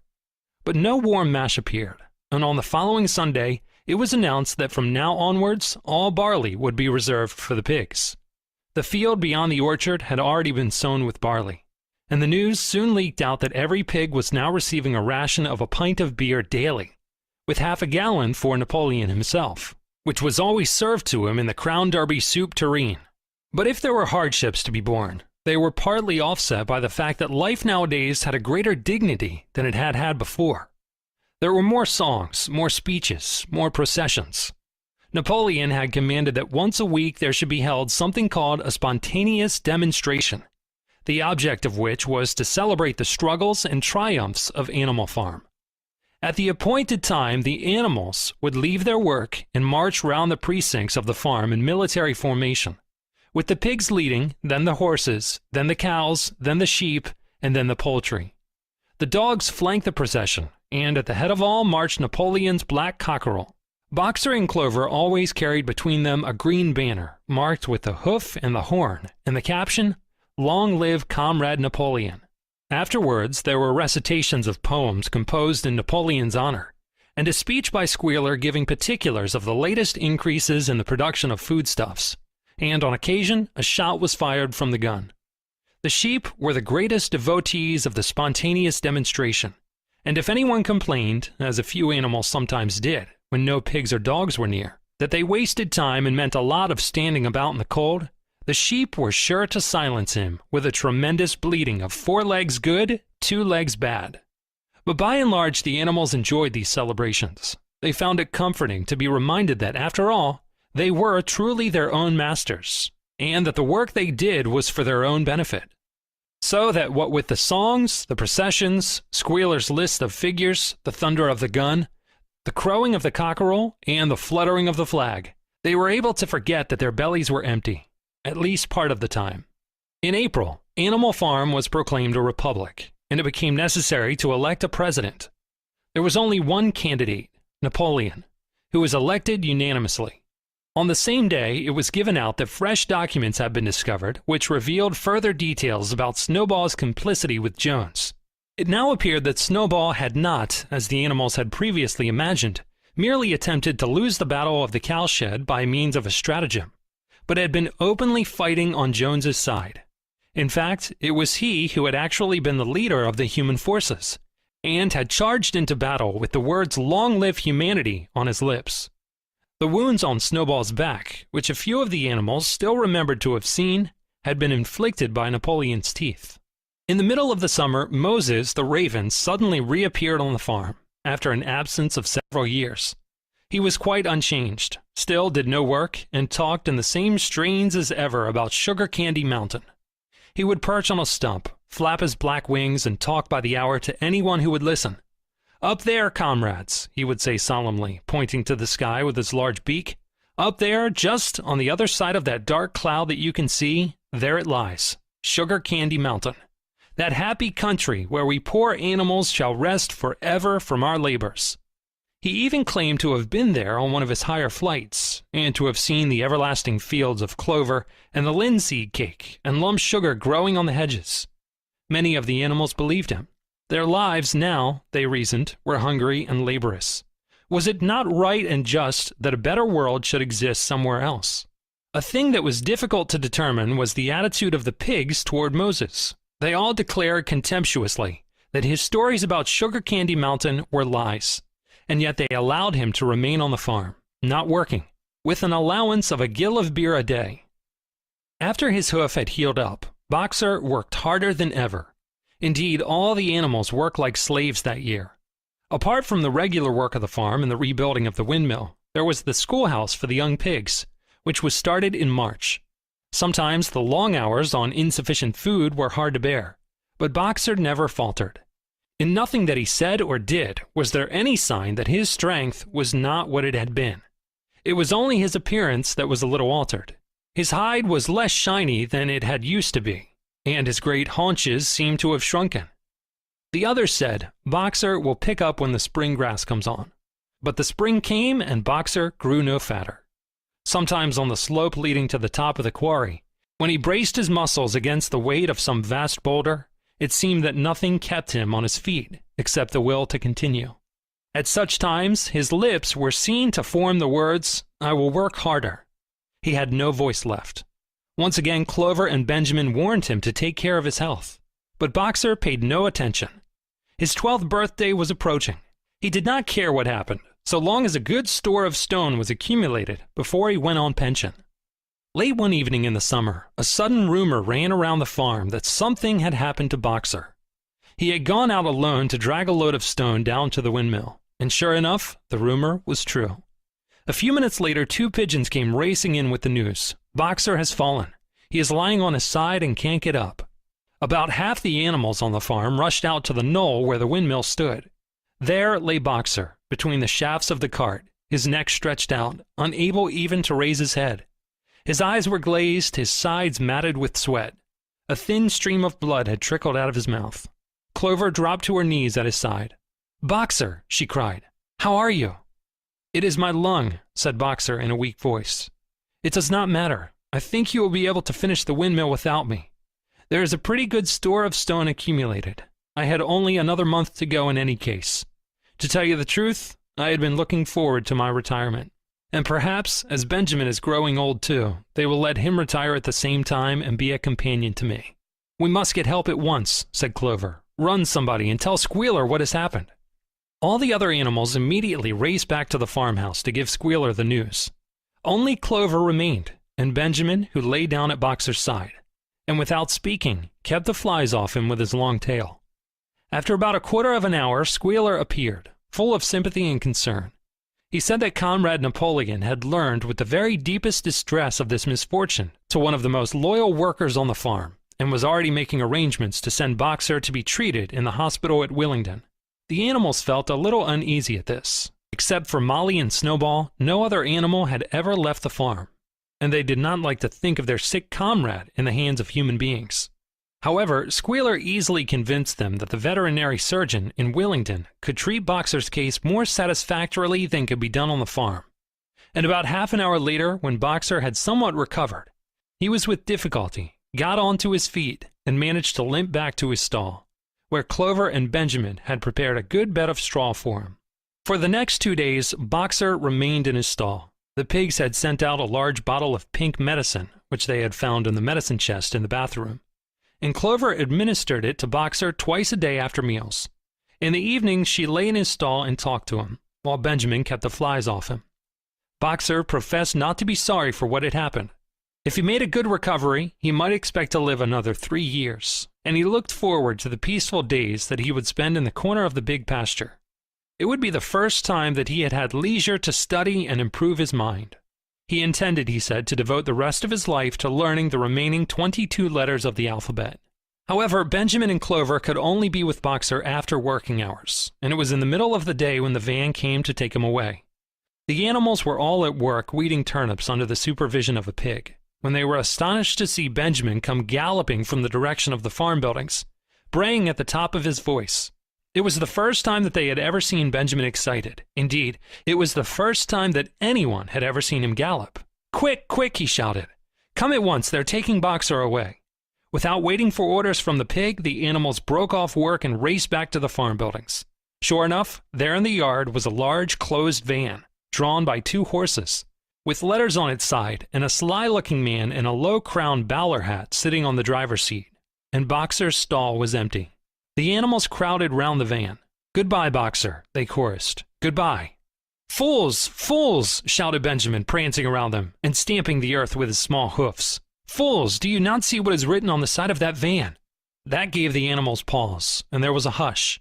Muriel began to spell out the words, but Benjamin pushed her aside, and in the midst of a deadly silence he read, "Alfred Simmons, horse slaughterer and glue boiler, Willingdon, dealer in hides and bone meal. Kennels supplied."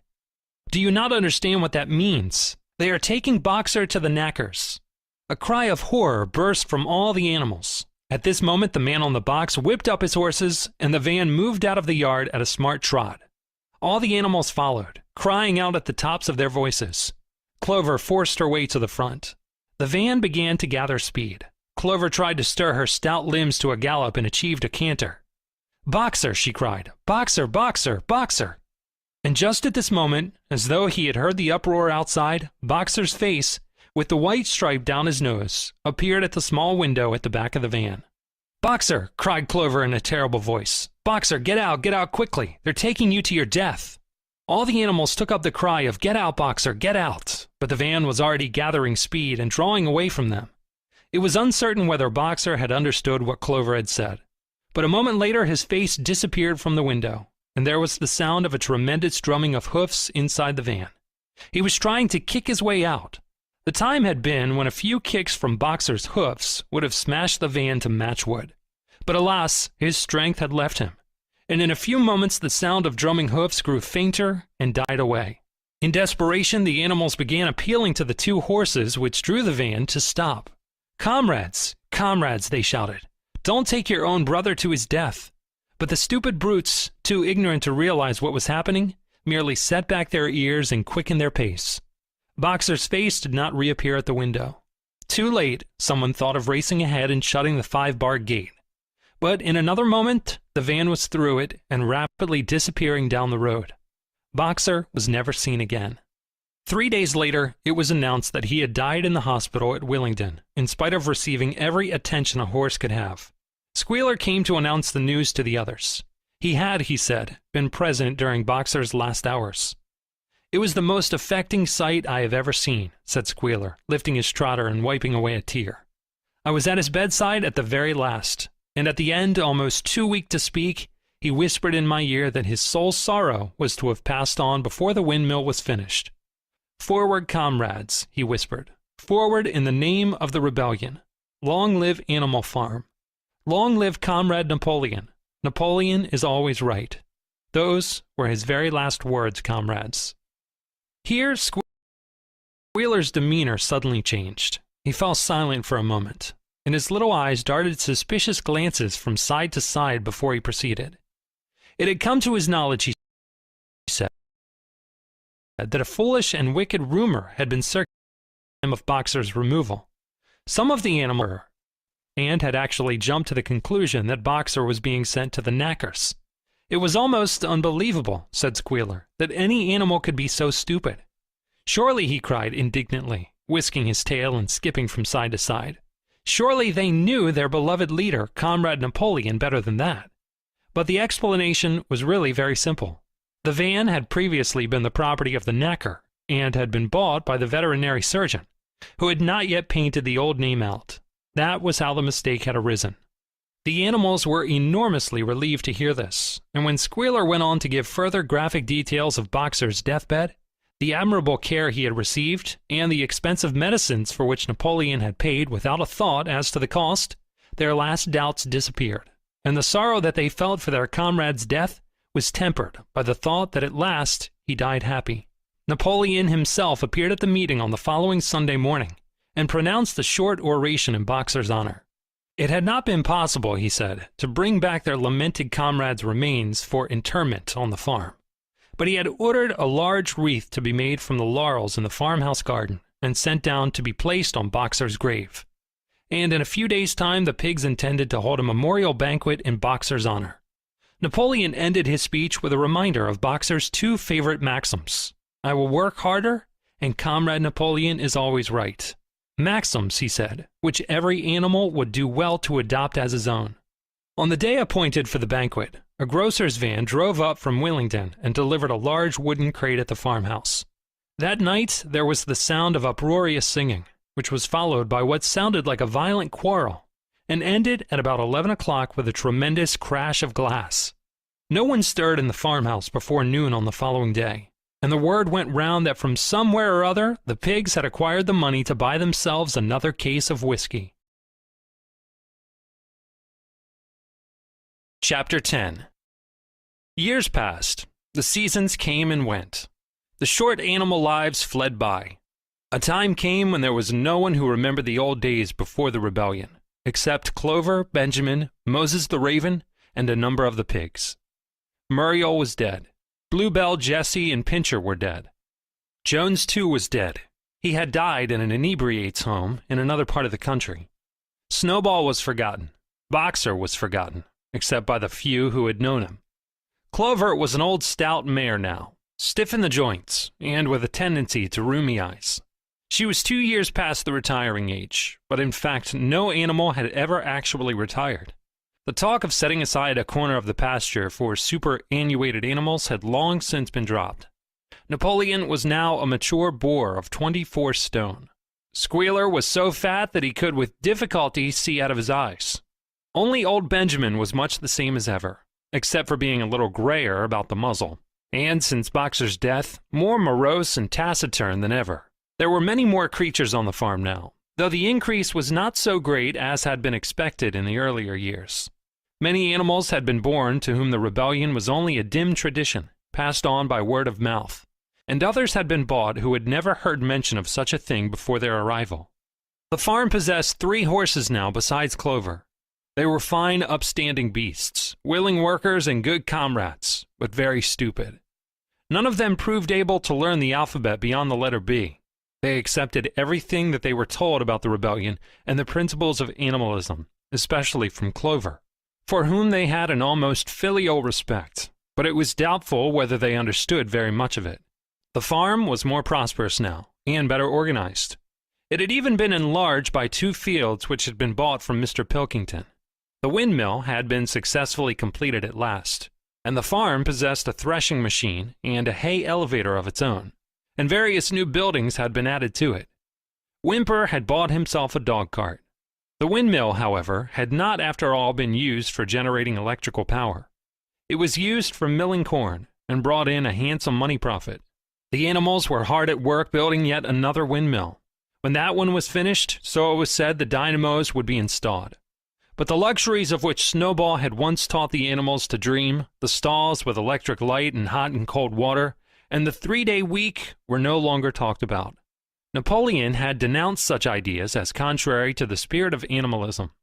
The truest happiness, he said, lay in working hard and living frugally. Somehow it seemed as though the farm had grown richer without making the animals themselves any richer, except, of course, for the pigs and the dogs. Perhaps this was partly because there were so many pigs and so many dogs. It was not that these creatures did not work after their fashion. There was, as Squealer was never tired of explaining, endless work in the supervision and organization of the farm. Much of this work was of a kind that the other animals were too ignorant to understand. For example, Squealer told them that the pigs had to expend enormous labors every day upon mysterious things called files, reports, minutes, and memoranda. These were large sheets of paper which had to be closely covered with writing, and as soon as they were covered, they were burnt in the furnace.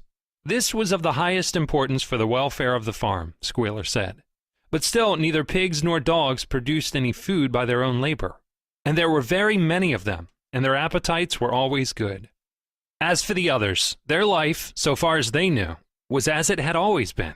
They were generally hungry, they slept on straw, they drank from the pool, they labored in the fields. In winter they were troubled by the cold, and in summer by the flies. Sometimes the older ones among them racked their dim memories and tried to determine whether in the early days of the rebellion, when Jones's expulsion was still recent, things had been better or worse than now. They could not remember. There was nothing with which they could compare their present lives. They had nothing to go upon except Squealer's lists of figures, which invariably demonstrated that everything was getting better and better.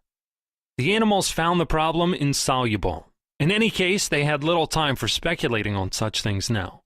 Only old Benjamin professed to remember every detail of his long life, and to know that things never had been nor ever could be much better or much worse.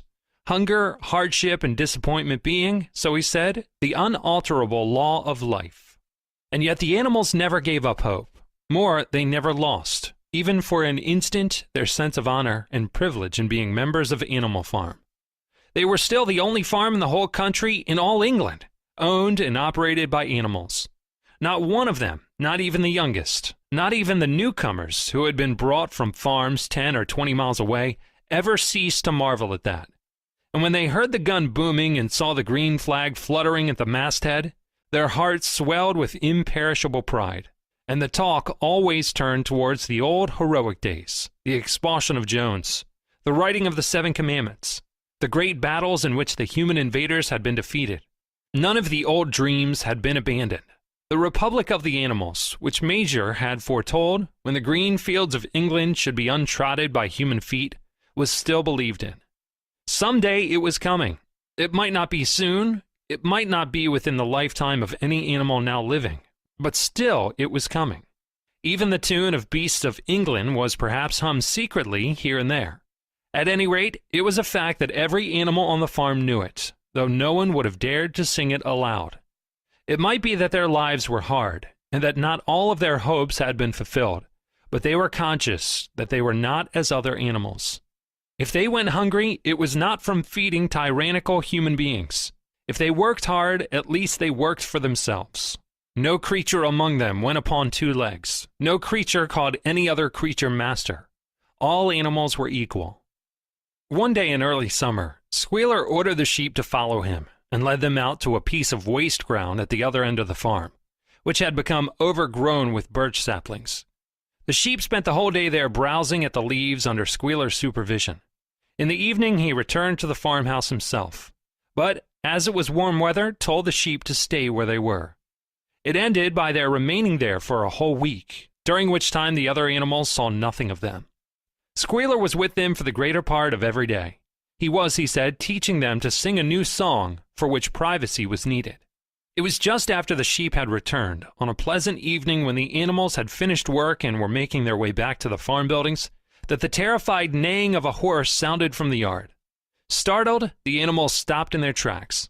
It was Clover's voice.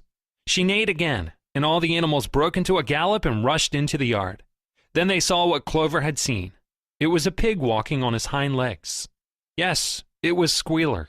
A little awkwardly, as though not quite used to supporting his considerable bulk in that position, but with perfect balance, he was strolling across the yard. And a moment later, out from the door of the farmhouse came a long file of pigs, all walking on their hind legs. Some did it better than others. One or two were even a trifle unsteady, and looked as though they would have liked the support of a stick. But every one of them made his way right round the yard successfully. And finally there was a tremendous baying of dogs and a shrill crowing from the black cockerel, and out came Napoleon himself, majestically upright, casting haughty glances from side to side, and with his dogs gambolling round him. He carried a whip in his trotter. There was a deadly silence. Amazed, terrified, huddling together, the animals watched the long line of pigs march slowly round the yard. It was as though the world had turned upside down. Then there came a moment when the first shock had worn off, and when, in spite of everything, in spite of their terror of the dogs, and of the habit, developed through long years of never complaining, never criticizing, no matter what happened, they might have uttered some word of protest. But just at that moment, as though at a signal, all the sheep burst out into a tremendous bleating of, 4 legs good, 2 legs better. 4 legs good, 2 legs better. 4 legs good, 2 legs better. It went on for 5 minutes without stopping, and by the time the sheep had quieted down, the chance to utter any protest had passed, for the pigs had marched back into the farmhouse. Benjamin felt a nose nuzzling at his shoulder. He looked round. It was Clover. Her old eyes looked dimmer than ever. Without saying anything, she tugged gently at his mane and led him round to the end of the big barn, where the 7 commandments were written. They stood gazing at the tatted wall with its white lettering. "My sight is failing," she said finally. "Even when I was young, I could not have read what was written there. But it appears to me that the walls look different. Are the 7 commandments the same as they used to be, Benjamin?" For once, Benjamin consented to break his rule, and he read out to her what was written on the wall. There was nothing there now except a single commandment. It ran, "All animals are equal, but some animals are more equal than others." After that, it did not seem strange when next day the pigs who were supervising the work of the farm all carried whips in their trotters. It did not seem strange to learn that the pigs had bought themselves a wireless set, were arranging to install a telephone, and had taken out subscriptions to John Bull, Titbits, and the Daily Mirror. It did not seem strange when Napoleon was seen strolling in the farmhouse garden with a pipe in his mouth. No, not even when the pigs took Mr. Jones's clothes out of the wardrobes and put them on. Napoleon himself appearing in a black coat, rat-catcher breeches, and leather leggings, while his favorite sew appeared in the watered silk dress which Mrs. Jones had been used to wearing on Sundays. A week later in the afternoon, a number of dog carts drove up to the farm. A deputation of neighboring farmers had been invited to make a tour of inspection. They were shown all over the farm, and expressed great admiration for everything they saw, especially the windmill. The animals were weeding the turnip field. They worked diligently harder, raising their faces from the ground, and not knowing whether to be more frightened of the pigs or of the human visitors. That evening, loud laughter and bursts of singing came from the farmhouse, and suddenly, at the sound of the mingled voices, the animals were stricken with curiosity. What could be happening in there, now that for the first time animals and human beings were meeting on terms of equality? With one accord they began to creep as quietly as possible into the farmhouse garden. At the gate they paused, half frightened to go on, but Clover led the way in. They tiptoed up to the house, and such animals as were tall enough peered in at the dining room window. There, round the long table, sat half a dozen farmers and half a dozen of the more eminent pigs, Napoleon himself occupying the seat of honor at the head of the table. The pigs appeared completely at ease in their chairs. The company had been enjoying a game of cards, but had broken off for the moment, evidently in order to drink a toast. A large jug was circulating, and the mugs were being refilled with beer. No one noticed the wandering faces of the animals that gazed in at the window. Mr. Pilkington of Foxwood had stood up, his mug in his hand. In a moment, he said, he would ask the present company to drink a toast. But before doing so, there were a few words that he felt it incumbent upon him to say. It was a source of great satisfaction to him, he said, and he was sure to all others present, to feel that a long period of mistrust and misunderstanding had now come to an end. There had been a time, not that he or any of the present company had shared such sentiments, but there had been a time when the respected proprietors of Animal Farm had been regarded, he would not say with hostility, but perhaps with a certain measure of misgiving, by their human neighbors. Unfortunate incidents had occurred, mistaken ideas had been current. It had been felt that the existence of a farm owned and operated by pigs was somehow abnormal, and was liable to have an unsettling effect in the neighborhood. Too many farmers had assumed, without due inquiry, that on such a farm a spirit of license and indiscipline would prevail. They had been nervous about the effects upon their own animals, or even upon their human employees. But all such doubts were now dispelled. Today he and his friends had visited Animal Farm and inspected every inch of it with their own eyes. And what did they find? Not only the most up-to-date methods, but a discipline and an orderliness which should be an example to all farmers everywhere. He believed that he was right in saying that the lower animals on Animal Farm did more work and received less food than any animals in the country. Indeed, he and his fellow visitors today had observed many features which they intended to introduce on their own farms immediately. He would end his remarks, he said, by emphasizing once again the friendly feelings that subsisted, and ought to subsist, between Animal Farm and its neighbors.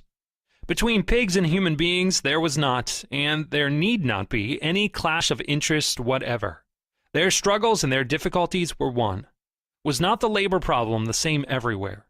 Here it became apparent that Mr. Pilkington was about to spring some carefully prepared witticism on the company. But, for a moment, he was too overcome by amusement to be able to utter it. After much choking, during which his various chins turned purple, he managed to get it out. "If you have your lower animals to contend with," he said, "we have our lower classes."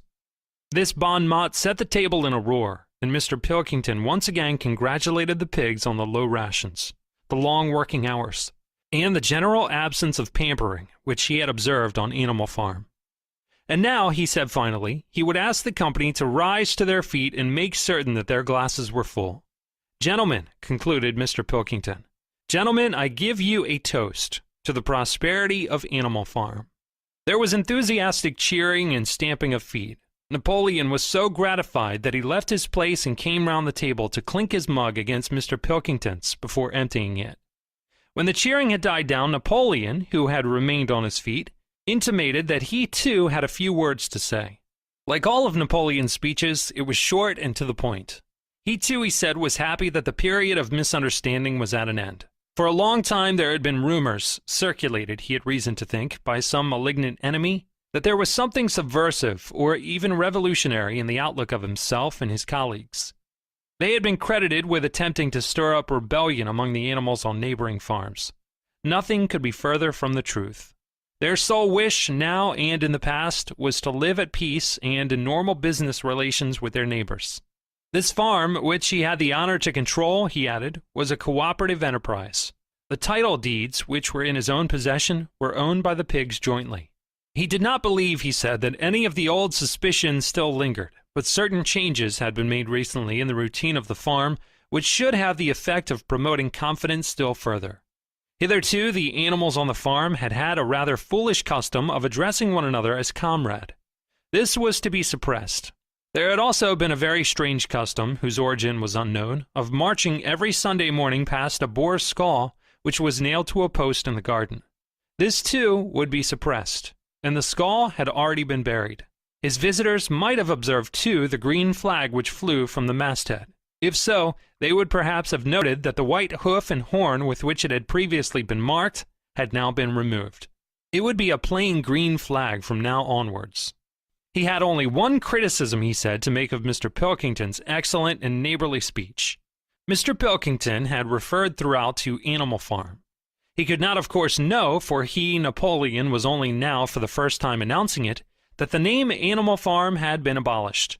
Henceforward, the farm was to be known as the Manor Farm, which he believed was its correct and original name. Gentlemen, concluded Napoleon, I will give you the same toast as before, but in a different form. Fill your glasses to the brim. Gentlemen, here is my toast. To the prosperity of the Manor Farm. There was the same hearty cheering as before, and the mugs were emptied to the dregs. But as the animals outside gazed at the scene, it seemed to them that some strange thing was happening. What was it that had altered in the faces of the pigs? Clover's old dim eyes flitted from one face to another. Some of them had 5 chins, some had 4, some had 3. But what was it that seemed to be melting and changing? Then, the applause having come to an end, the company took up their cards and continued the game that had been interrupted, and the animals crept silently away. But they had not gone 20 yards when they stopped short. An uproar of voices was coming from the farmhouse. They rushed back and looked through the window again. Yes, a violent quarrel was in progress. There were shoutings, bangings on the table, sharp, suspicious glances, furious denials. The source of the trouble appeared to be that Napoleon and Mr. Pilkington had each played an ace of spades simultaneously.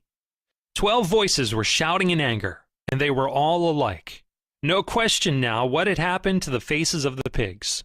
The creatures outside looked from pig to man, and from man to pig, and from pig to man again.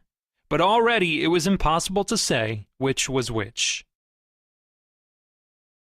BN Publishing has presented Animal Farm by George Orwell. Narrated by Jason McCoy. Copyright 2010 BN Publishing. Online at www.bnpublishing.net.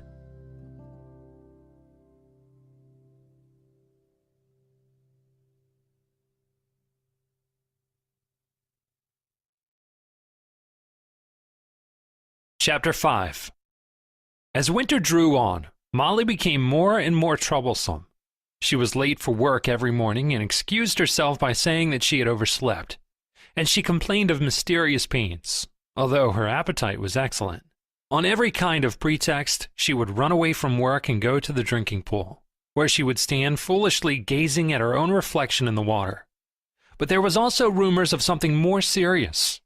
One day, as Molly strolled blithely into the yard, flirting her long tail and chewing at a stalk of hay, Clover took her aside. "Molly," she said, "I have something very serious to say to you.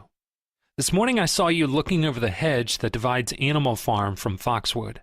One of Mr. Pilkington's men was standing on the other side of the hedge, and I was a long way away, but I am almost certain I saw this. He was talking to you, and you were allowing him to stroke your nose. What does that mean, Molly?" "He didn't. I wasn't. It isn't true," cried Molly, beginning to prance about and paw the ground.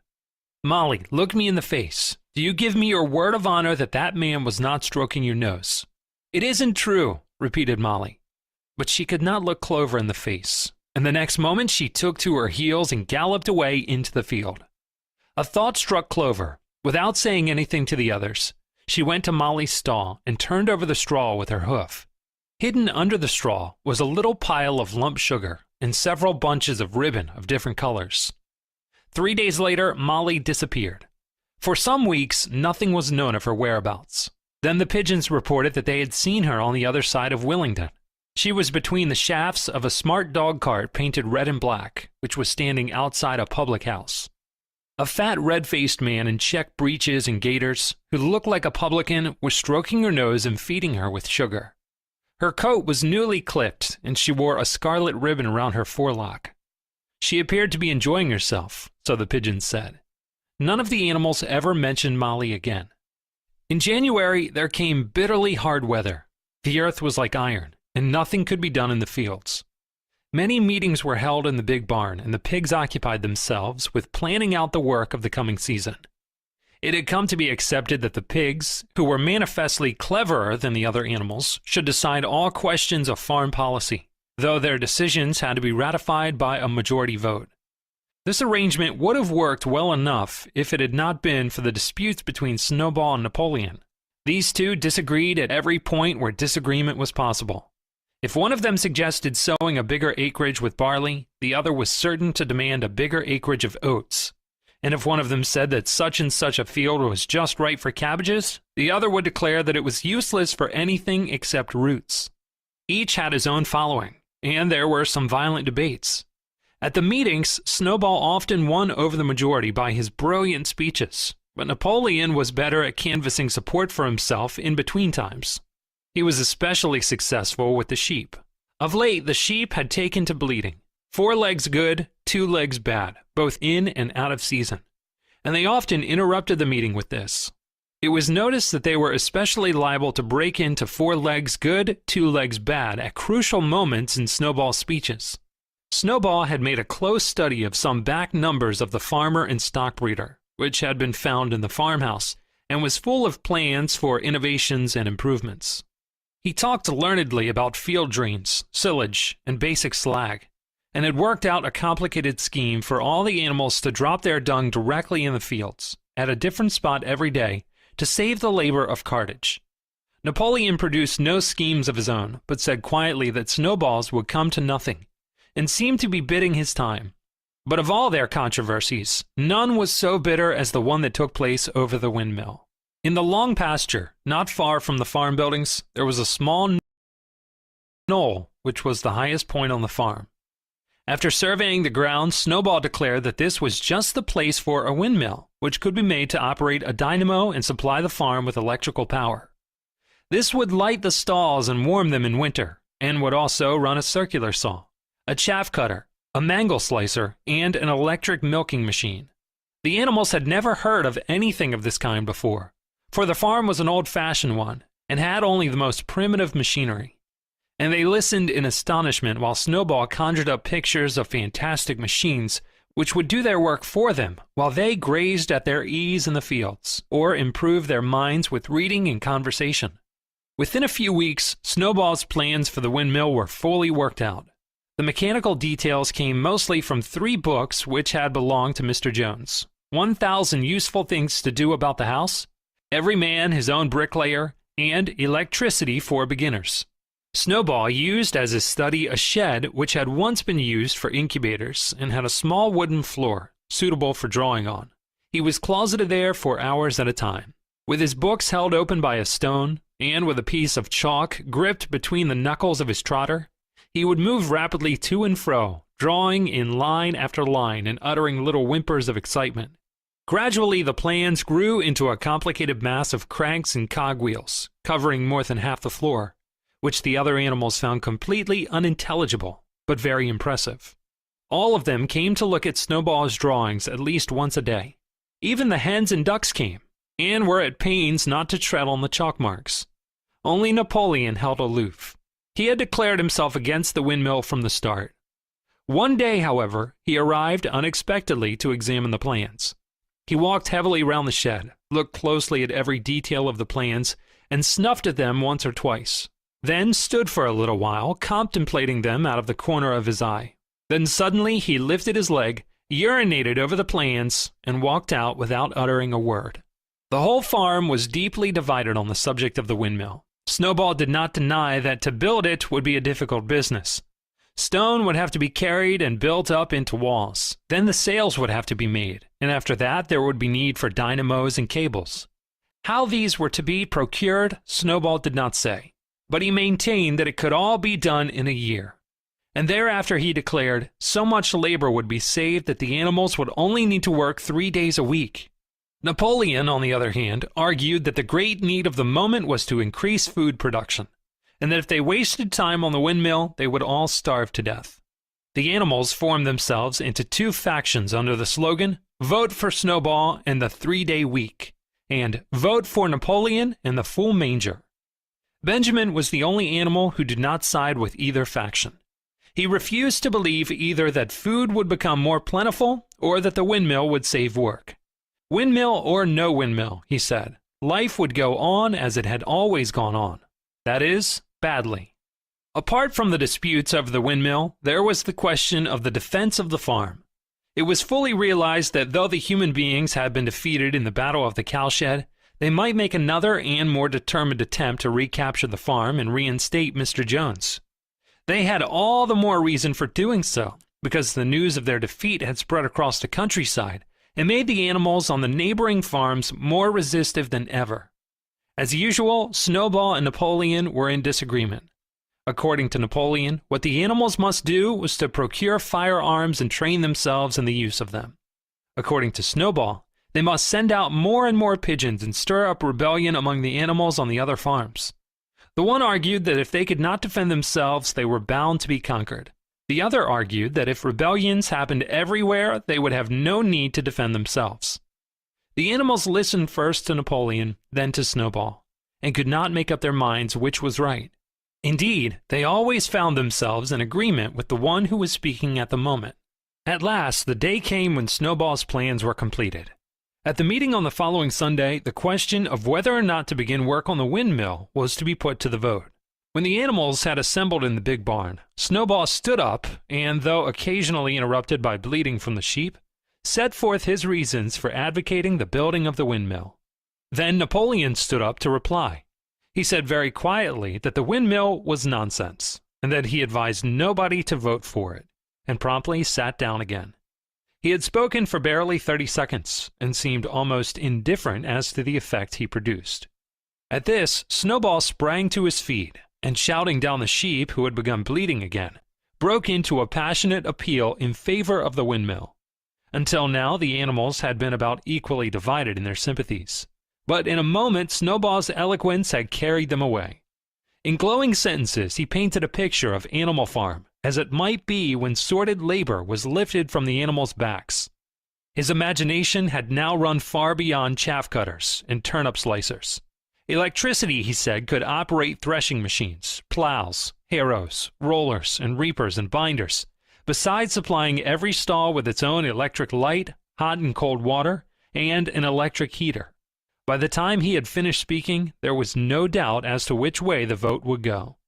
But just at this moment, Napoleon stood up and, casting a peculiar sidelong look at Snowball, uttered a high-pitched whimper of a kind no one had ever heard him utter before. At this, there was a terrible baying sound outside, and 9 enormous dogs wearing brass-studded collars came bounding into the barn. They dashed straight for Snowball, who only sprang from his place just in time to escape their snapping jaws. In a moment, he was out of the door, and they were after him. Too amazed and frightened to speak, all the animals crowded through the door to watch the chase. Snowball was racing across the long pasture that led to the road. He was running as only a pig can run, but the dogs were close on his heels. Suddenly he slipped, and it seemed certain that they had him. Then he was up again, running faster than ever. Then the dogs were gaining on him again. One of them all but closed his jaws on Snowball's tail, but Snowball wished it free just in time. Then he put on an extra spurt, and with a few inches to spare, slipped through a hole in the hedge and was seen no more. Silent and terrified, the animals crept back into the barn. In a moment the dogs came bounding back. At first, no one had been able to imagine where these creatures came from, but the problem was soon solved. They were the puppies whom Napoleon had taken away from their mothers and reared privately. Though not yet full-grown, they were huge dogs, and as fierce-looking as wolves. They kept close to Napoleon. It was noticed that they wagged their tails to him in the same way as the other dogs had been used to doing to Mr. Jones. Napoleon, with the dogs following him, now mounted onto the raised portion of the floor where Major had previously stood to deliver his speech. He announced that from now on the Sunday morning meetings would come to an end. They were unnecessary, he said, and wasted time. In future, all questions relating to the working of the farm would be settled by a special committee of pigs, presided over by himself. These would meet in private and afterwards communicate their decisions to the others. The animals would still assemble on Sunday mornings to salute the flag, sing Beasts of England, and receive their orders for the week. But there would be no more debates. In spite of the shock that Snowball's expulsion had given them, the animals were dismayed by this announcement. Several of them would have protested if they could have found the right arguments. Even Boxer was vaguely troubled. He set his ears back, shook his forelock several times, and tried hard to marshal his thoughts. But in the end, he could not think of anything to say. Some of the pigs themselves, however, were more articulate. 4 young porkers in the front row uttered shrill squeals of disapproval, and all 4 of them sprang to their feet and began speaking at once. But suddenly the dogs sitting round Napoleon let out deep, menacing growls, and the pigs fell silent and sat down again. Then the sheep broke out into a tremendous bleating of 4 legs good, 2 legs bad, which went on for nearly a quarter of an hour and put an end to any chance of discussion. Afterwards, Squealer was sent round the farm to explain the new arrangement to the others. "Comrades," he said, "I trust that every animal here appreciates the sacrifice that Comrade Napoleon has made in taking this extra labor upon himself. Do not imagine, comrades, that leadership is a pleasure. On the contrary, it is a deep and heavy responsibility. No one believes more firmly than Comrade Napoleon that all animals are equal. He would be only too happy to let you make your decisions for yourselves. But sometimes you might make the wrong decisions, comrades. And then, where should we be? Suppose you had decided to follow Snowball, with his moonshine of windmills. Snowball, who, as we now know, was no better than a criminal. He fought bravely at the Battle of the Cowshed, said somebody. Bravery is not enough, said Squealer. Loyalty and obedience are more important. And as to the Battle of the Cowshed, I believe the time will come when we shall find that Snowball's part in it was much exaggerated. Discipline, comrades. Iron discipline. That is the watchword for today. One false step and our enemies would be upon us. Surely, comrades, you do not want Jones back." Once again, this argument was unanswerable. Certainly, the animals did not want Jones back. If the holding of debates on Sunday mornings was liable to bring him back, then the debates must stop.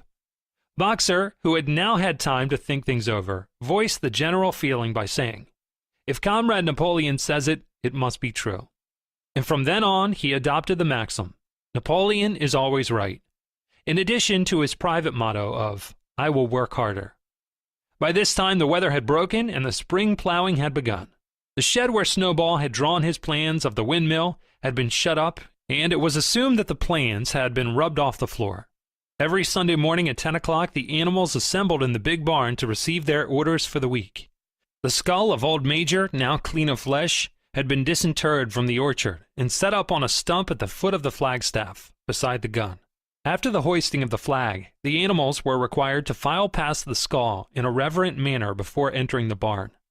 Nowadays, they did not sit all together as they had done in the past. Napoleon, with Squealer and another pig named Minimus, who had a remarkable gift for composing songs and poems, sat on the front of the raised platform, with the 9 young dogs forming a semicircle round them, and the other pigs sitting behind. The rest of the animals sat facing them in the main body of the barn. Napoleon read out the orders for the week in a gruff, soldierly style, and after a single singing of Beasts of England, all the animals dispersed. On the 3rd Sunday after Snowball's expulsion, the animals were somewhat surprised to hear Napoleon announce that the windmill was to be built after all. He did not give any reason for having changed his mind, but merely warned the animals that this extra task would mean very hard work. It might even be necessary to reduce their rations. The plans, however, had all been prepared down to the last detail. A special committee of pigs had been at work upon them for the past 3 weeks. The building of the windmill, with various other improvements, was expected to take 2 years. That evening, Squealer explained privately to the other animals that Napoleon had never in reality been opposed to the windmill. On the contrary, it was he who had advocated it in the beginning, and the plan which Snowball had drawn on the floor of the incubator shed had actually been stolen from among Napoleon's papers. The windmill was, in fact, Napoleon's own creation. Why then, asked somebody, had he spoken so strongly against it? Here Squealer looked very sly. That, he said, was Comrade Napoleon's cunning. He had seemed to oppose the windmill, simply as a maneuver to get rid of Snowball, who was a dangerous character and a bad influence. Now that Snowball was out of the way, the plan could go forward without his interference. This, said Squealer, was something called tactics. He repeated a number of times. "Tactics, comrades, tactics," skipping round and whisking his tail with a merry laugh. The animals were not certain what the word meant, but Squealer spoke so persuasively, and the 3 dogs who happened to be with him growled so threateningly, that they accepted his explanation without further questions. Chapter 4. By the late summer, the news of what had happened on Animal Farm had spread across half the country. Every day, Snowball and Napoleon sent out flights of pigeons, whose instructions were to mingle with the animals on neighboring farms, tell them the story of the rebellion, and teach them the tune of Beasts of England. Most of this time, Mr. Jones had spent sitting in the tap room of the Red Lion at Willingdon, complaining to anyone who would listen to the injustice he had suffered in being turned out of his property by the pack of good-for-nothing animals. The other farmers sympathized in principle, but they did not at first give him much help. At heart, each of them was secretly wondering whether he could not somehow turn Jones's misfortune to his own advantage. It was lucky that the owners of the 2 farms which adjoined Animal Farm were on permanently bad terms. One of them, which was named Foxwood, was a large, neglected, old-fashioned farm, much overgrown by woodland, with all its pastures worn out and its hedges in a disgraceful condition. Its owner, Mr. Pilkington, was an easy-going gentleman farmer who spent most of his time in fishing or hunting according to the season. The other farm, which was called Pinchfield, was smaller and better kept. Its owner was a Mr. Frederick, a tough, shrewd man, perpetually involved in lawsuits, and with a name for driving hard bargains. These 2 disliked each other so much that it was difficult for them to come to any agreement, even in defense of their own interests. Nevertheless, they were both thoroughly frightened by the rebellion on Animal Farm, and very anxious to prevent their own animals from learning too much about it.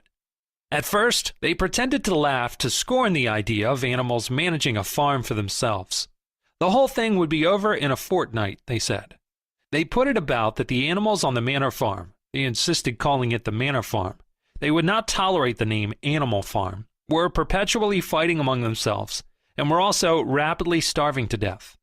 When time passed and the animals had evidently not starved to death, Frederick and Pilkington changed their tune, and began to talk of the terrible wickedness that now flourished on Animal Farm. It was given out that the animals there practiced cannibalism, tortured one another with red-hot horseshoes, and had their females in common. This was what came of rebelling against the laws of nature, Frederick and Pilkington said. However, these stories were never fully believed. Rumors of a wonderful farm, where the human beings had been turned out and the animals managed their own affairs, continued to circulate in vague and distorted forms. And throughout that year, a wave of rebelliousness ran through the countryside. Bulls, which had always been tractable, suddenly turned savage. Sheep broke down hedges and devoured the clover. Cows kicked the pail over. Hunters refused their fences and shot their riders onto the other side. Above all, the tune and even the words of Beasts of England were known everywhere. It had spread with astonishing speed. The human beings could not contain their rage when they heard this song, though they pretended to think it merely ridiculous. They could not understand, they said, how animals could even bring themselves to sing such contemptible rubbish.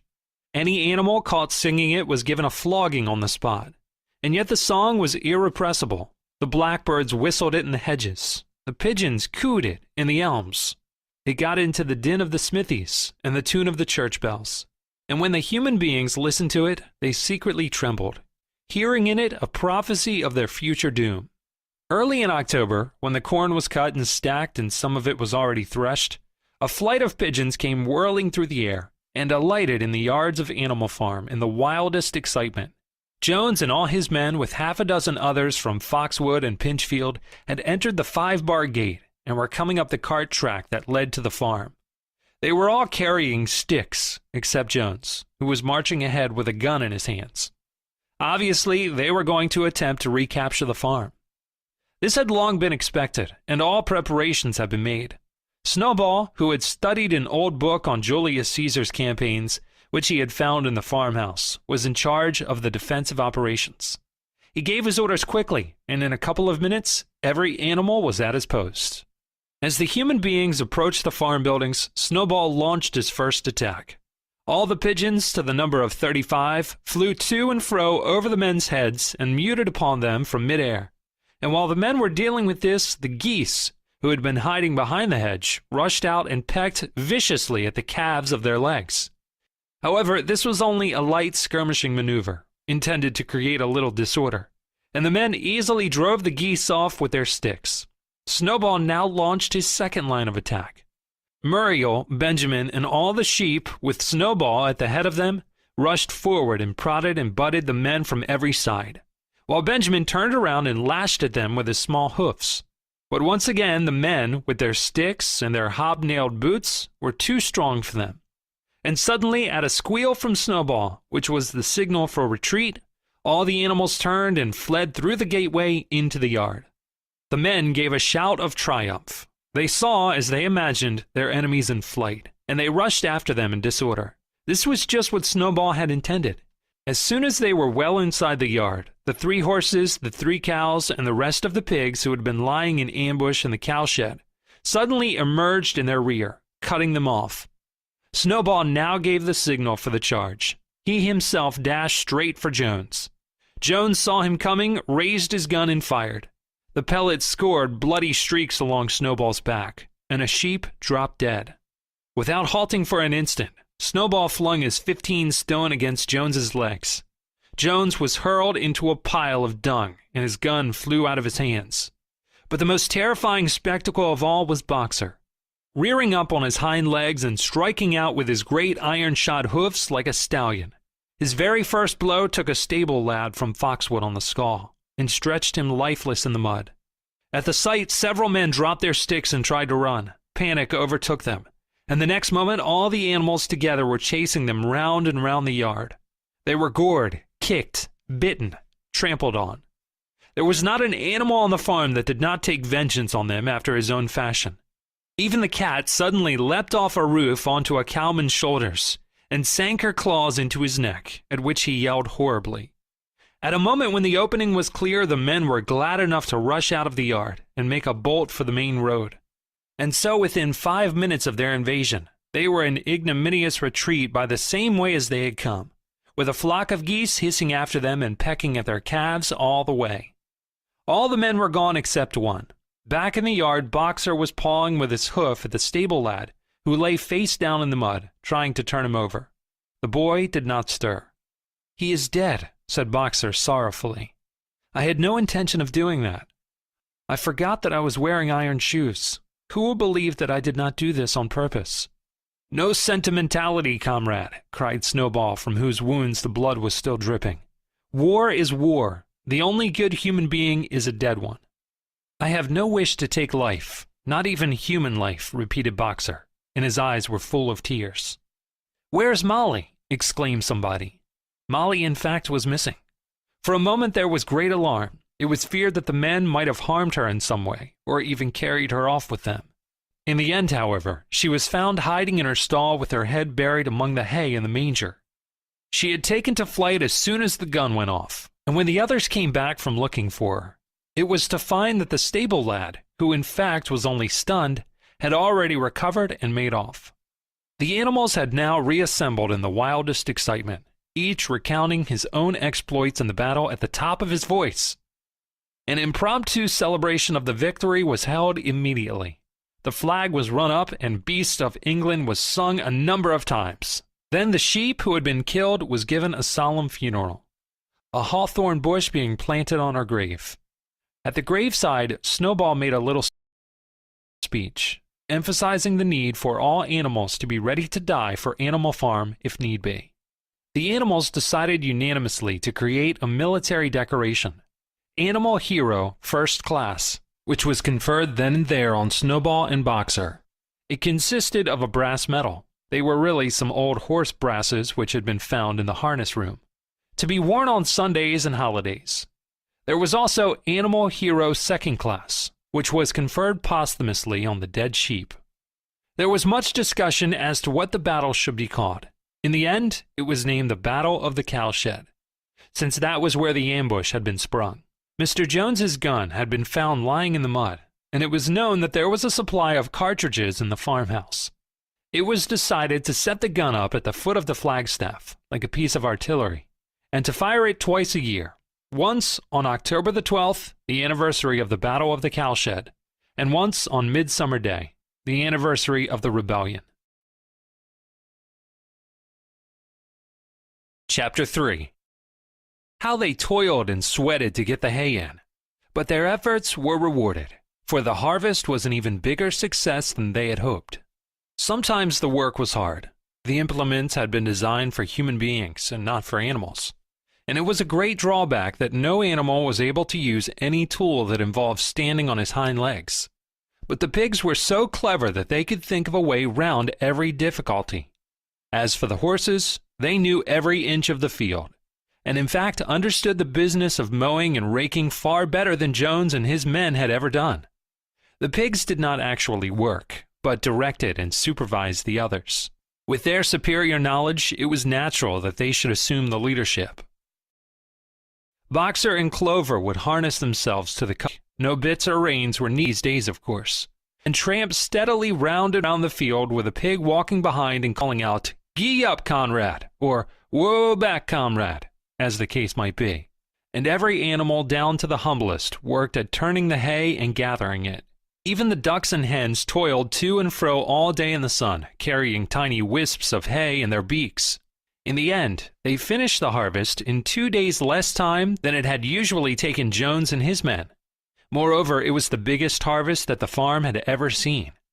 There was no wastage whatever. The hens and ducks, with their sharp eyes, had gathered up the very last stalk, and not an animal on the farm had stolen so much as a mouthful. All through that summer the work of the farm went like clockwork. The animals were happy as they had never conceived it possible to be. Every mouthful of food was an acute positive pleasure, now that it was truly their own food, produced by themselves and for themselves, not doled out to them by a grudging master. With the worthless parasitical human beings gone, there was far more for everyone to eat. There was more leisure too. Inexperienced though the animals were, they met with many difficulties. For instance, later in the year, when they harvested the corn, they had to tread it out in the ancient style and blow away the chaff with their breath, since the farm possessed no threshing machine. But the pigs, with their cleverness, and Boxer, with his tremendous muscles, always pulled them through. Boxer was the admiration of everybody. He had been a hard worker even in Jones's time, but now he seemed more like 3 horses than 1. There were days when the entire work of the farm seemed to rest on his mighty shoulders. From morning to night he was pushing and pulling, always at the spot where the work was hardest. He had made an arrangement with one of the cockerels to call him in the mornings half an hour earlier than anyone else, and would put in some volunteer labor at whatever seemed to be most needed before the regular day's work began. His answer to every problem, every setback, was, "I will work harder," which he had adopted as his personal motto. But everyone worked according to his capacity. The hens and ducks, for instance, saved 5 bushels of corn at the harvest by gathering up the stray grains. Nobody stole, nobody grumbled over his rations. The quarreling and biting and jealousy, which had been normal features of life in the old days, had almost disappeared. Nobody shirked, or almost nobody. Molly, it was true, was not good at getting up in the mornings, and had a way of leaving work early on the ground that there was a stone in her hoof. And the behavior of the cat was somewhat peculiar. It was soon noticed that when there was work to be done, the cat could never be found. She would vanish for hours on end, and then reappear at mealtimes or in the evening after work was over, as though nothing had happened. But she always made such excellent excuses, and purred so affectionately, that it was impossible not to believe in her good intentions. Old Benjamin, the donkey, seemed quite unchanged since the rebellion. He did his work in the same slow, obstinate way as he had done it in Jones's time, never shirking and never volunteering for extra work either. About the rebellion and its results, he would express no opinion. When asked whether he was not happier now that Jones was gone, he would say only, "Donkeys live a long time. None of you has ever seen a dead donkey." And the others had to be content with this cryptic answer. On Sundays there was no work. Breakfast was an hour later than usual, and after breakfast there was a ceremony which was observed every week without fail. First came the hoisting of the flag. Snowball had found in the harness room an old green tablecloth of Mrs. Jones's, and had painted on it a hoof and a horn in white. This was run up the flagstaff in the farmhouse garden every Sunday morning. The flag was green, Snowball explained, to represent the green fields of England, while the hoof and horn signified the future republic of the animals, which would arise when the human race had been finally overthrown. After the hoisting of the flag, all the animals trooped into the big barn for a general assembly, which was known as the meeting. Here the work of the coming week was planned out and resolutions were put forward and debated. It was always the pigs who put forward the resolutions. The other animals understood how to vote, but could never think of any resolutions of their own. Snowball and Napoleon were by far the most active in the debates, but it was noticed that these two were never in agreement. Whatever suggestion either of them made, the other could be counted on to oppose it. Even when it was resolved, a thing no one could object to in itself, to set aside the small paddock behind the orchard as a home of rest for animals who were past work, there was a stormy debate over the correct retiring age for each class of animal. The meeting always ended with the singing of Beasts of England, and the afternoon was given up to recreation. The pigs had set aside the harness room as a headquarters for themselves. Here in the evenings they studied blacksmithing, carpentering, and other necessary arts from books which they have brought out of the farmhouse. Snowball also busied himself with organizing the other animals into what he called animal committees. He was indefatigable at this. He formed the Egg Production Committee for the hens, the Clean Tails League for the cows, the Wild Comrades Re-Education Committee, the object of this was to tame the rats and rabbits, the Whiter Wool Movement for the sheep, and various others, besides instituting classes in reading and writing. On the whole, these projects were a failure. The attempt to tame the wild creatures, for instance, broke down almost immediately. They continued to behave very much as before, and when treated with generosity, simply took advantage of it. The cat joined the Re-Education Committee and was very active in it for some days. She was seen one day sitting on a roof and talking to some sparrows who were just out of her reach. She was telling them that all animals were now comrades, and that any sparrow who chose could come and perch on her paw. But the sparrows kept their distance. The reading and writing classes, however, were a great success. By the autumn, almost every animal on the farm was literate in some degree. As for the pigs, they could already read and write perfectly. The dogs learned to read fairly well, but were not interested in reading anything except the 7 Commandments. Muriel, the goat, could read somewhat better than the dogs, and sometimes used to read to the others in the evenings from scraps of newspaper which she found on the rubbish heap. Benjamin could read as well as any pig, but never exercised his faculty. So far as he knew, he said, there was nothing worth reading. Clover learned the whole alphabet, but could not put words together. Boxer could not get beyond the letter D.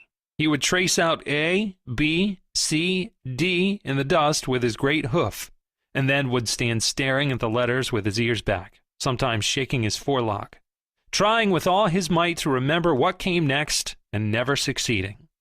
On several occasions, indeed, he did learn E, F, G, H, but by the time he knew them, it was always discovered that he had forgotten A, B, C, and D. Finally, he decided to be content with the first 4 letters and used to write them out once or twice every day to refresh his memory. Molly refused to learn any, but the 6 letters which spelt her own name.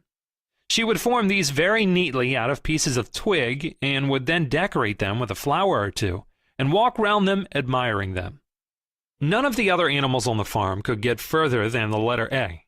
It was also found that the stupider animals, such as the sheep, hens, and ducks, were unable to learn the 7 Commandments by heart.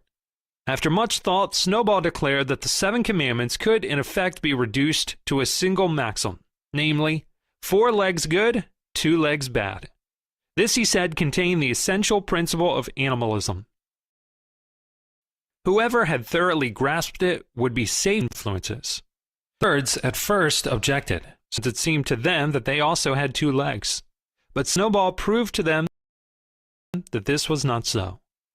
A bird's wing, comrades, he said, is an organ of propulsion. It should therefore be regarded as a leg. The distinguishing mark of man is the hand, the instrument with which he does all his mischief. The birds did not understand Snowball's long words, but they accepted his explanation. and all the humbler animals set to work to learn the new maxim by heart.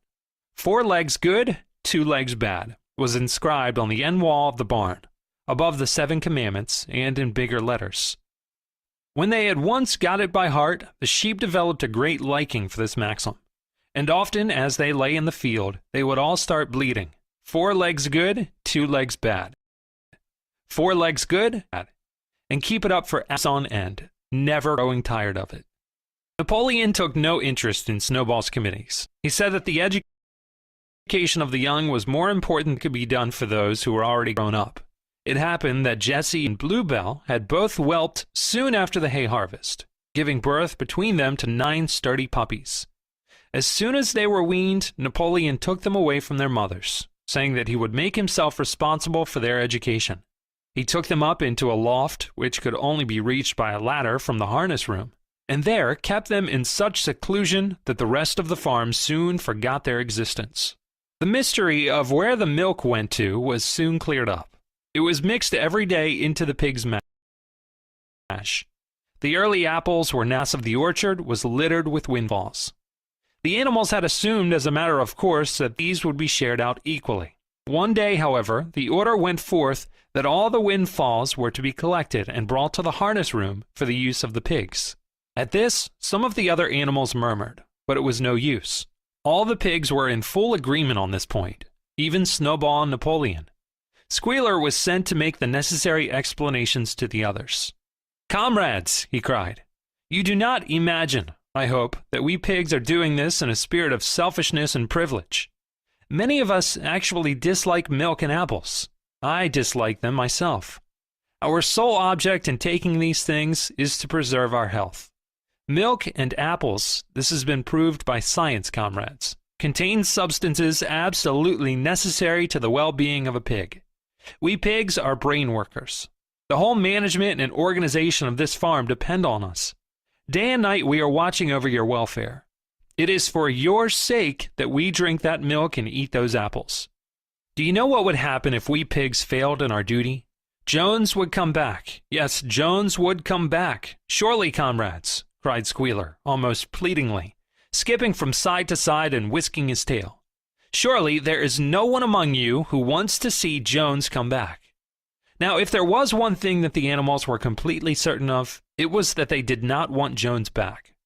When it was put to them in this light, they had no more to say. The importance of keeping the pigs in good health was all too obvious. So it was agreed without further argument that the milk and the windfall apples, and also the main crop of apples when they ripened, should be reserved for the pigs alone. Chapter 2. 3 nights later, old Major died peacefully in his sleep. His body was buried at the foot of the orchard. This was early in March. During the next 3 months, there was much secret activity. Major's speech had given to the more intelligent animals on the farm a completely new outlook on life. They did not know when the rebellion predicted by Major would take place. They had no reason for thinking that it would be within their own lifetime. But they saw clearly that it was their duty to prepare for it. The work of teaching and organizing the others fell naturally upon the pigs, who were generally recognized as being the cleverest of the animals. Preeminent among the pigs were 2 young boars named Snowball and Napoleon, whom Mr. Jones was breeding up for sale. Napoleon was a large, rather fierce-looking Berkshire boar, the only Berkshire on the farm. Not much of a talker, but with a reputation for getting his own way. Snowball was a more vivacious pig than Napoleon, quicker in speech and more inventive, but was not considered to have the same depth of character. All the other male pigs on the farm were porkers. The best known among them was a small fat pig named Squealer, with very round cheeks, twinkling eyes, nimble movements, and a shrill voice. He was a brilliant talker, and when he was arguing some difficult point, he had a way of skipping from side to side and whisking his tail, which was somehow very persuasive. The others said of Squealer that he could turn black into white. These 3 had elaborated old Major's teachings into a complete system of thought, to which they gave the name of animalism. Several nights a week after Mr. Jones was asleep, they held secret meetings in the barn, and expounded the principles of animalism to the others. At the beginning, they met with much stupidity and apathy. Some of the animals talked of the duty of loyalty to Mr. Jones, whom they referred to as Master, or made elementary remarks such as, "Mr. Jones feeds us. If he were gone, we should starve to death." Others asked such questions as, "Why should we care what happens after we are dead?" Or, "If this rebellion is to happen anyway, what difference does it make whether we work for it or not?"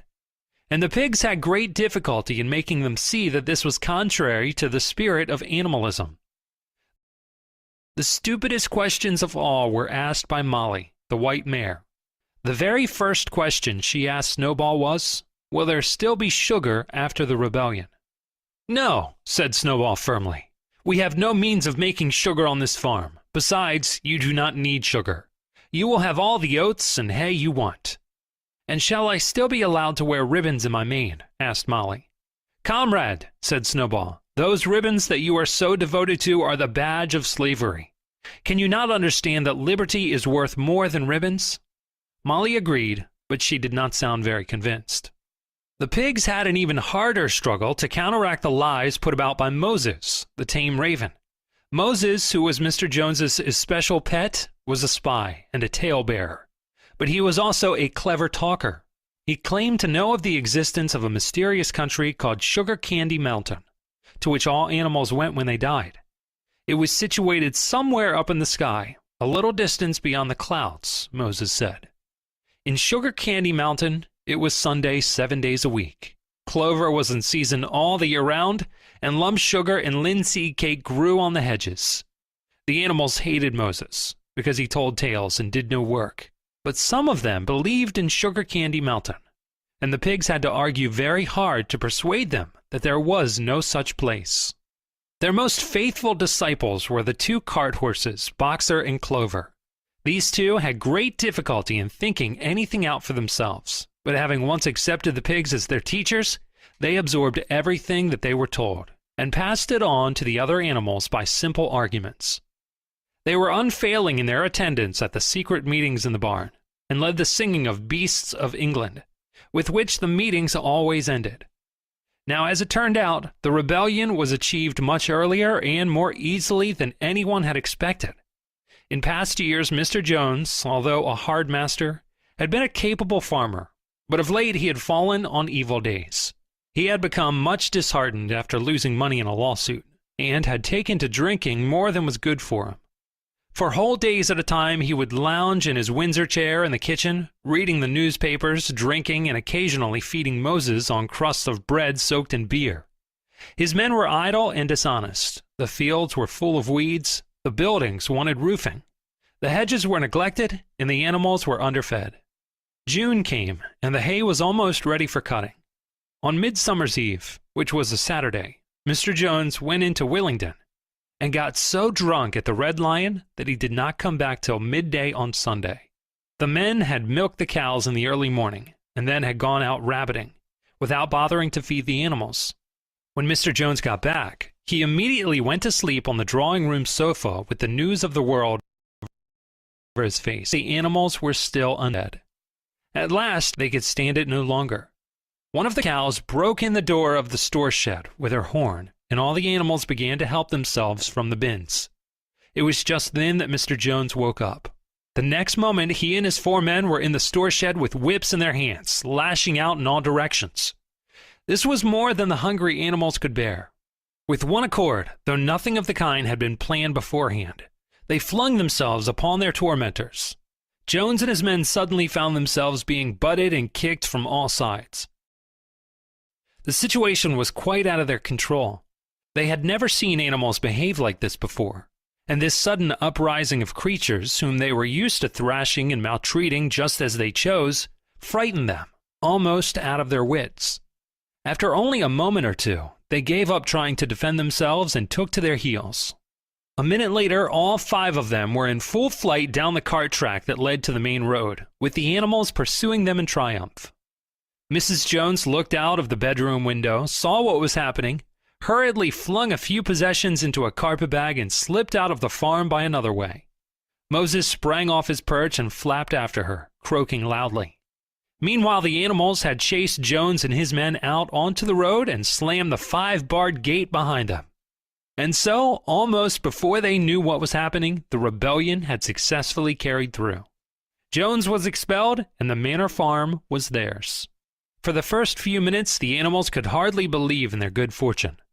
Their first act was to gallop in a body right round the boundaries of the farm, as though to make quite sure that no human being was hiding anywhere upon it. Then they raced back to the farm building to wipe out the last traces of Jones's hated reign. The harness room at the end of the stables was broken open. The bits, the nose rings, the dog chains, the cruel knives with which Mr. Jones had been used to castrate the pigs and lambs were all flung down the well. The reins, the halters, the blinkers, the degrading nose bags were thrown onto the rubbish fire which was burning in the yard. So were the whips. All the animals capered with joy when they saw the whips going up in flames. Snowball also threw onto the fire the ribbons with which the horses' manes and tails had usually been decorated on market days. Ribbons, he said, should be considered as clothes, which are the mark of a human being, should go naked. When Boxer heard this, he fetched the small straw hat, which he wore in summer to keep the flies out of his ears, and flung it onto the fire with the rest. In a very little while, the animals had destroyed everything that reminded them of Mr. Jones. Napoleon then led them back to the store shed and served out a double ration of corn to everybody, with 2 biscuits for each dog. Then they sang Beasts of England from end to end 7 times running, and after that they settled down for the night and slept as they had never slept before. But they woke at dawn as usual, and suddenly, remembering the glorious thing that had happened, they all raced out into the pasture together. A little way down the pasture, there was a knoll that commanded a view of most of the farm. The animals rushed to the top of it and gazed round them in the clear morning light. Yes, it was theirs. Everything that they could see was theirs. In the ecstasy of that thought, they gamboled round and round. They hurled themselves into the air in great leaps of excitement. They rolled in the dew. They cropped mouthfuls of the sweet summer grass. They kicked up clods of the black earth and snuffed its rich scent. Then they made a tour of inspection of the whole farm, and surveyed with speechless admiration the plowland, the hayfield, the orchard, the pool, the spinney. It was as though they had never seen these things before, and even now they could hardly believe that it was all their own. Then they filed back to the farm buildings and halted in silence outside the door of the farmhouse. That was theirs too. But they were frightened to go inside. After a moment, however, Snowball and Napoleon butted the door open with their shoulders, and the animals entered in single file, walking with the utmost care for fear of disturbing anything. They tiptoed from room to room, afraid to speak above a whisper and gazing with a kind of awe at the unbelievable luxury, at the beds with their feather mattresses, the looking-glasses, the horsehair sofa, the Brussels carpet, the lithograph of Queen Victoria mantelpiece. They were just coming down the stairs when Molly was discovered to be missing. Going back, the others found that she had remained behind in the best bedroom. She had taken a piece of blue ribbon from Mrs. Jones's dressing table, and was holding it against her shoulder and admiring herself in the glass in a very foolish manner. The others reproached her sharply, and they went outside. Some hams hanging in the kitchen were taken out for burial, and the barrel of beer in the scullery was stove in with a kick from Boxer's hoof. Otherwise, nothing in the farmhouse was touched. A unanimous resolution was passed on the spot that the farmhouse should be preserved as a museum. All were agreed that no animal must ever live there. The animals had their breakfast, and then Snowball and Napoleon called them together again. "Comrades," said Snowball, "it is 6:30, and we have a long day before us. Today we begin the hay harvest, but there is another matter that must be attended to first." The pigs now revealed that during the past 3 months they had taught themselves to read and write from an old spelling book which had belonged to Mr. Jones's children, and which had been thrown onto the rubbish heap. Napoleon sent for pots of black and white paint, and led the way down to the 5-barred gate that gave on to the main road. Then Snowball, for it was Snowball who was best at writing, took a brush between the 2 knuckles of his trotter, painted out Manor Farm from the top bar of the gate, and in its place painted Animal Farm. This was to be the name of the farm from now onwards. After this, they went back to the farm buildings, where Snowball and Napoleon sent for a ladder, which they caused to be set against the end wall of the big barn. They explained that by their studies of the past 3 months, the pigs had succeeded in reducing the principles of animalism to 7 commandments. These 7 commandments would now be inscribed on the wall. They would form an unalterable law by which all the animals on Animal Farm must live forever after. With some difficulty, for it is not easy for a pig to balance himself on a ladder, Snowball climbed up and set to work, with Squealer a few rungs below him, holding the paint pot. The commandments were written on the tarred wall in great white letters that could be read 30 yards away. They ran thus: The 7 commandments. 1. Whatever goes upon 2 legs is an enemy. 2. Whatever goes upon 4 legs or has wings is a friend. 3. No animal shall wear clothes. 4. No animal shall sleep in a bed. 5. No animal shall drink alcohol. 6. No animal shall kill any other animal. 7. All animals are equal. It was very neatly written, and except that friend was written friend, and one of the S's was the wrong way round, the spelling was correct all the way through.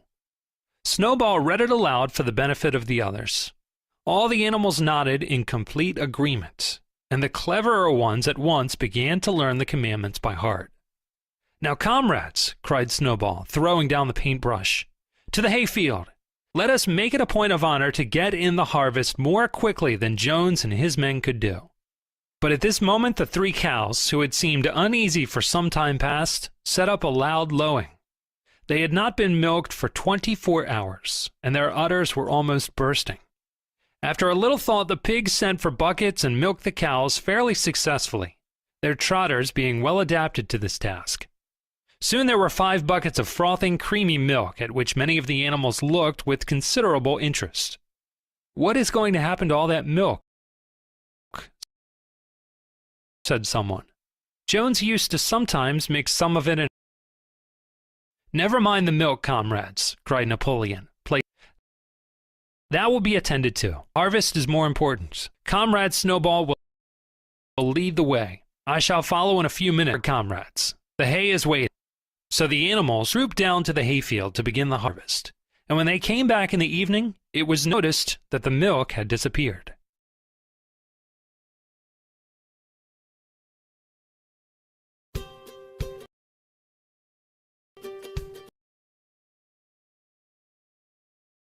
Animal Farm by George Orwell at www.bnpublishing.net. Chapter 1. Mr. Jones of the Manor Farm had locked the hen houses for the night, but was too drunk to remember to shut the potholes. With the ring of light from his lantern dancing from side to side, he lurked across the yard, kicked off his boots at the back door, drew himself a glass of beer from the barrel in the scullery, and made his way up to bed, where Mrs. Jones was already snoring. The light in the bedroom went out. There was a stirring and a fluttering during the day that old Major, the prize middle white boar, had a strange dream on the previous night, and wished to communicate it to the other animals. It had been agreed that they should. Mr. Jones was safely out of the way. Old Major, so he was always called, though the name under which he had been exhibited was Willingdon Beauty, was so highly regarded on the farm that everyone was quite ready to lose an hour's sleep in order to hear what he had to say. At one end of the big barn, on a sort of raised platform, Major was already ensconced on his bed of straw, under a lantern which hung from a beam.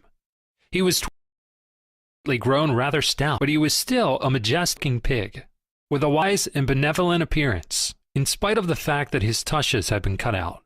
Before long, the other animals began to arrive and make themselves comfortable after their different fashions.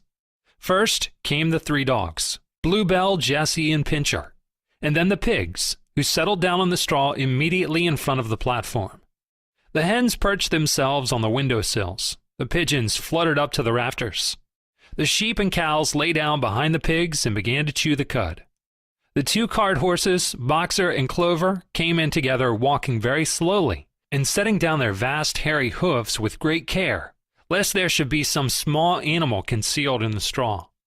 Clover was a stout motherly mare, approaching middle life, who never quite got her figure back after her fourth foal.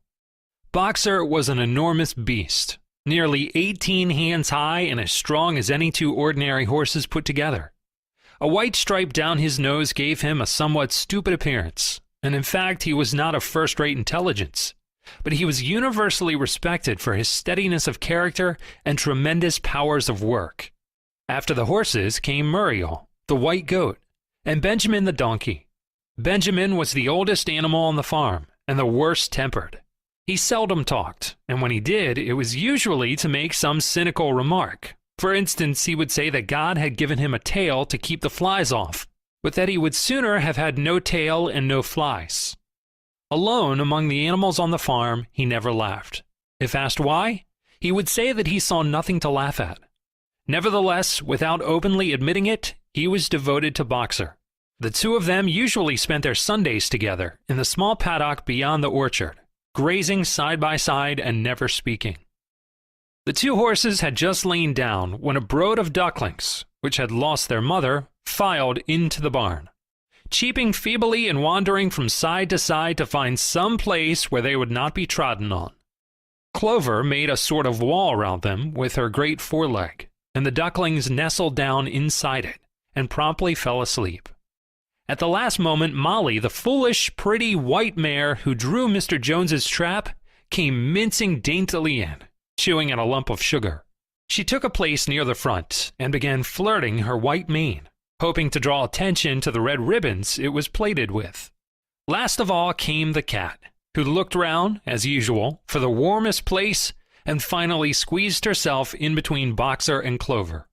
There she purred contentedly throughout Major's speech, without listening to a word of what he was saying. All the animals were now present except Moses, the tame raven, who slept on a perch behind the back door. When Major saw that they had all made themselves comfortable and were waiting attentively, he cleared his throat and began.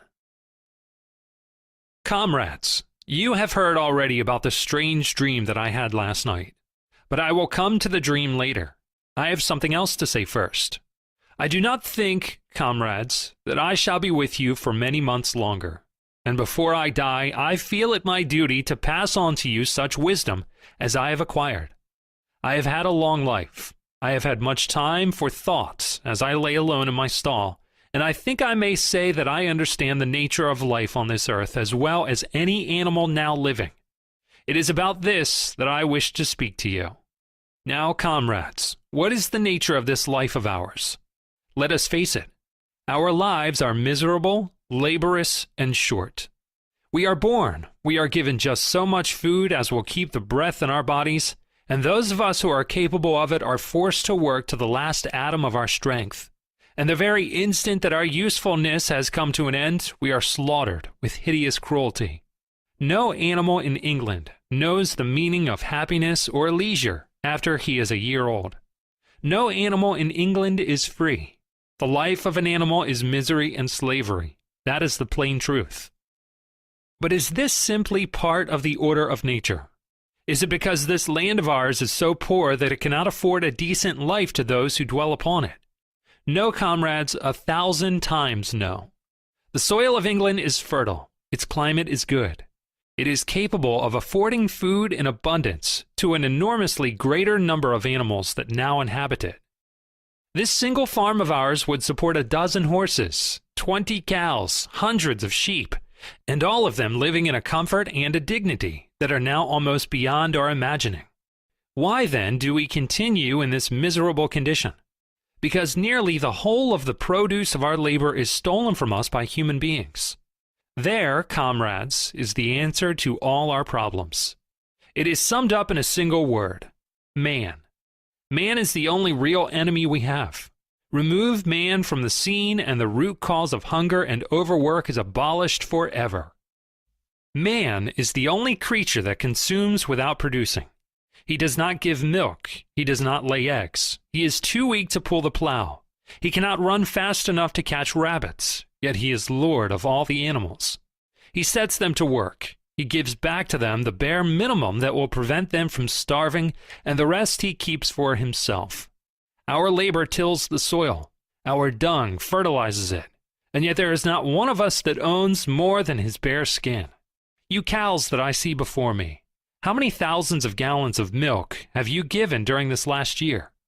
And what has happened to that milk, which should have been breeding up sturdy calves?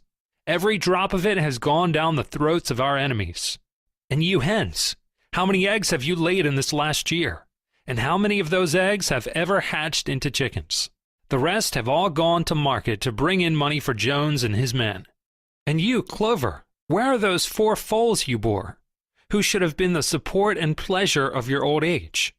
Each was sold at a year old. You will never see one of them again. In return for your 4 confinements and all your labor in the fields, what have you ever had except your bare rations and a stall? And even the miserable lives we lead are not allowed to reach their natural span. For myself, I do not grumble, for I am one of the lucky ones.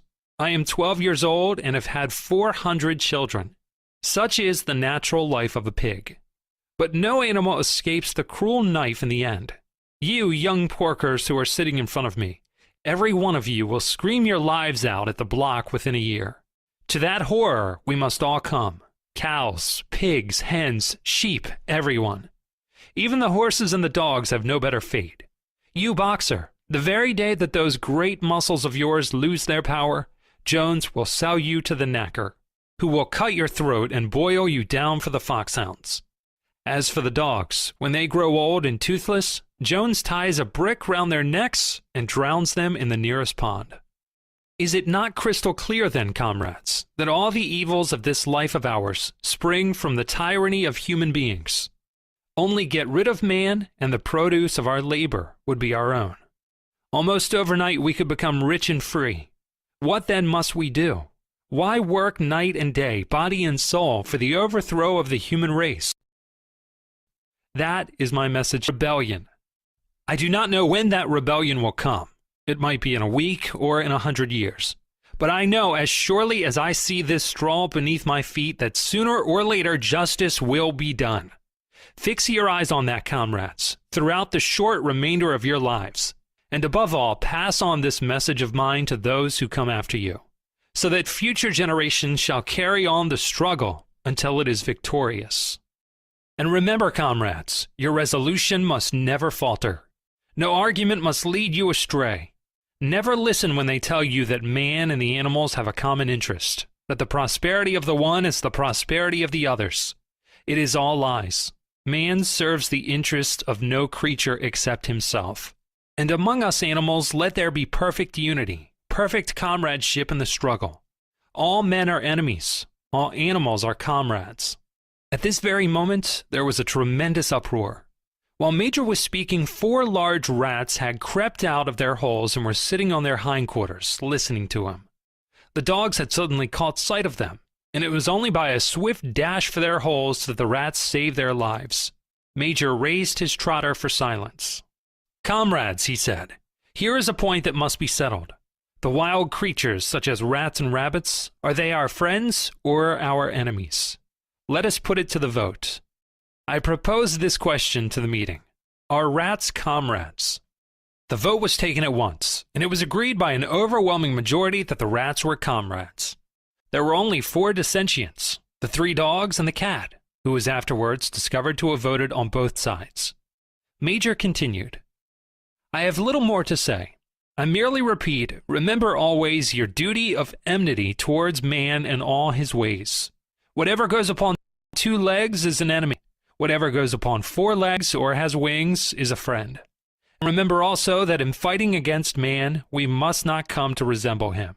Even when you have conquered him, do not adopt his vices. No animal must ever live in a house, or sleep in a bed, or wear clothes, or drink alcohol, or smoke tobacco, or touch money, or engage in trade. All the habits of man are evil. And above all, no animal must ever tyrannize over his own kind. Weak or strong, clever or simple, we are all brothers. No animal must ever kill any other animal. All animals are equal." And now, comrades, I will tell you about my dream of last night. I cannot describe that dream to you. It was a dream of the earth, as it will be when man has vanished. But it reminded me of something that I had long forgotten. Many years ago, when I was a little pig, my mother and the other sows used to sing an old song of which they knew only the tune and the first. I had known that tune in my infancy, but last night, however, it came back to me in my dream. And what is more, the words of the song also came back. Words, I am certain, which were sung by the animals of long ago and have been lost to memory for generations.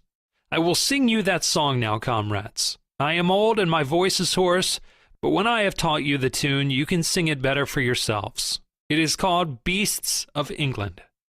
Old Major cleared his throat and began to sing. As he had said, his voice was hoarse, but he sang well enough, and it was a stirring tune, something between Clementine and La Cucaracha. The words ran: Beasts of England, beasts of Ireland, beasts of every land and clime, hearken to my joyful tidings of the golden future time. Soon or late the day is coming, tyrant man shall be overthrown, and the fruitful fields of England shall be trod by beasts alone. Rings shall vanish from our noses, and the harness from our back. Bit and spur shall rust forever, cruel whips no more shall crack. Riches more than mine can picture, wheat and barley, oats and hay, clover, beans, and mangel wurzels shall be ours upon that day. Bright will shine the fields of England, pure shall its waters be. Sweeter yet shall blow its breezes on the day that sets us free. For that day we all must labor, though we die before it break. Cows and horses, geese and turkeys, all must toil for freedom's sake.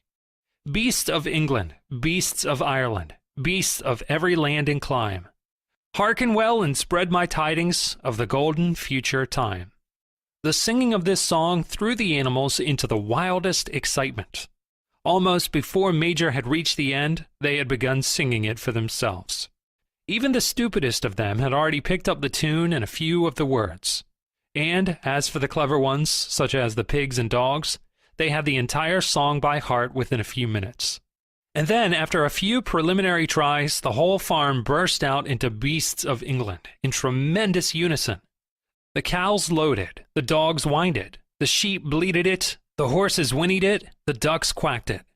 They were so delighted with the song that they had sang it right through 5 times in succession, and might have continued singing it all night if they had not been interrupted. The uproar awoke Mr. Jones, who sprang out of bed, making sure that there was a fox in the yard. He seized the gun which always stood in a corner of his bedroom, and let fly a charge of No. 6 shot into the darkness. The pellets buried themselves in the wall of the barn, and the meeting broke up hurriedly. Everyone fled to his own sleeping place. The birds jumped on to their perches, settled down in the straw, and the whole farm was asleep in a moment. Chapter 6. All that year the animals worked like slaves, but they were happy in their work. They grudged no effort or sacrifice, well aware that everything that they did was for the benefit of themselves and those of their kind who would come after them, and not for a pack of idle, thieving human beings. Throughout the spring and summer they worked a 60-hour week, and in August, Napoleon announced that there would be work on Sunday afternoons as well. This work was strictly voluntary, but any animal who absented himself from it would have his rations reduced by half. Even so, it was found necessary to leave certain tasks undone. The harvest was a little less successful than in the previous year, and 2 fields which should have been sown with roots in the early summer were not sown because the plowing had not been completed early. It was possible to foresee that the coming winter would be a hard one. The windmill presented unexpected difficulties. There was a good quarry of limestone on the farm, and plenty of sand and cement had been found in one of the outhouses, so that all the materials for building it were at hand. But the problem the animals could not at first solve was how to break up the stone into pieces of suitable size. There seemed no way of doing this except with picks and crowbars, which no animal could use, because no animal could stand on his hind legs. Only after weeks of vain effort did the right idea occur to somebody, namely to utilize the force of gravity. Huge boulders far too big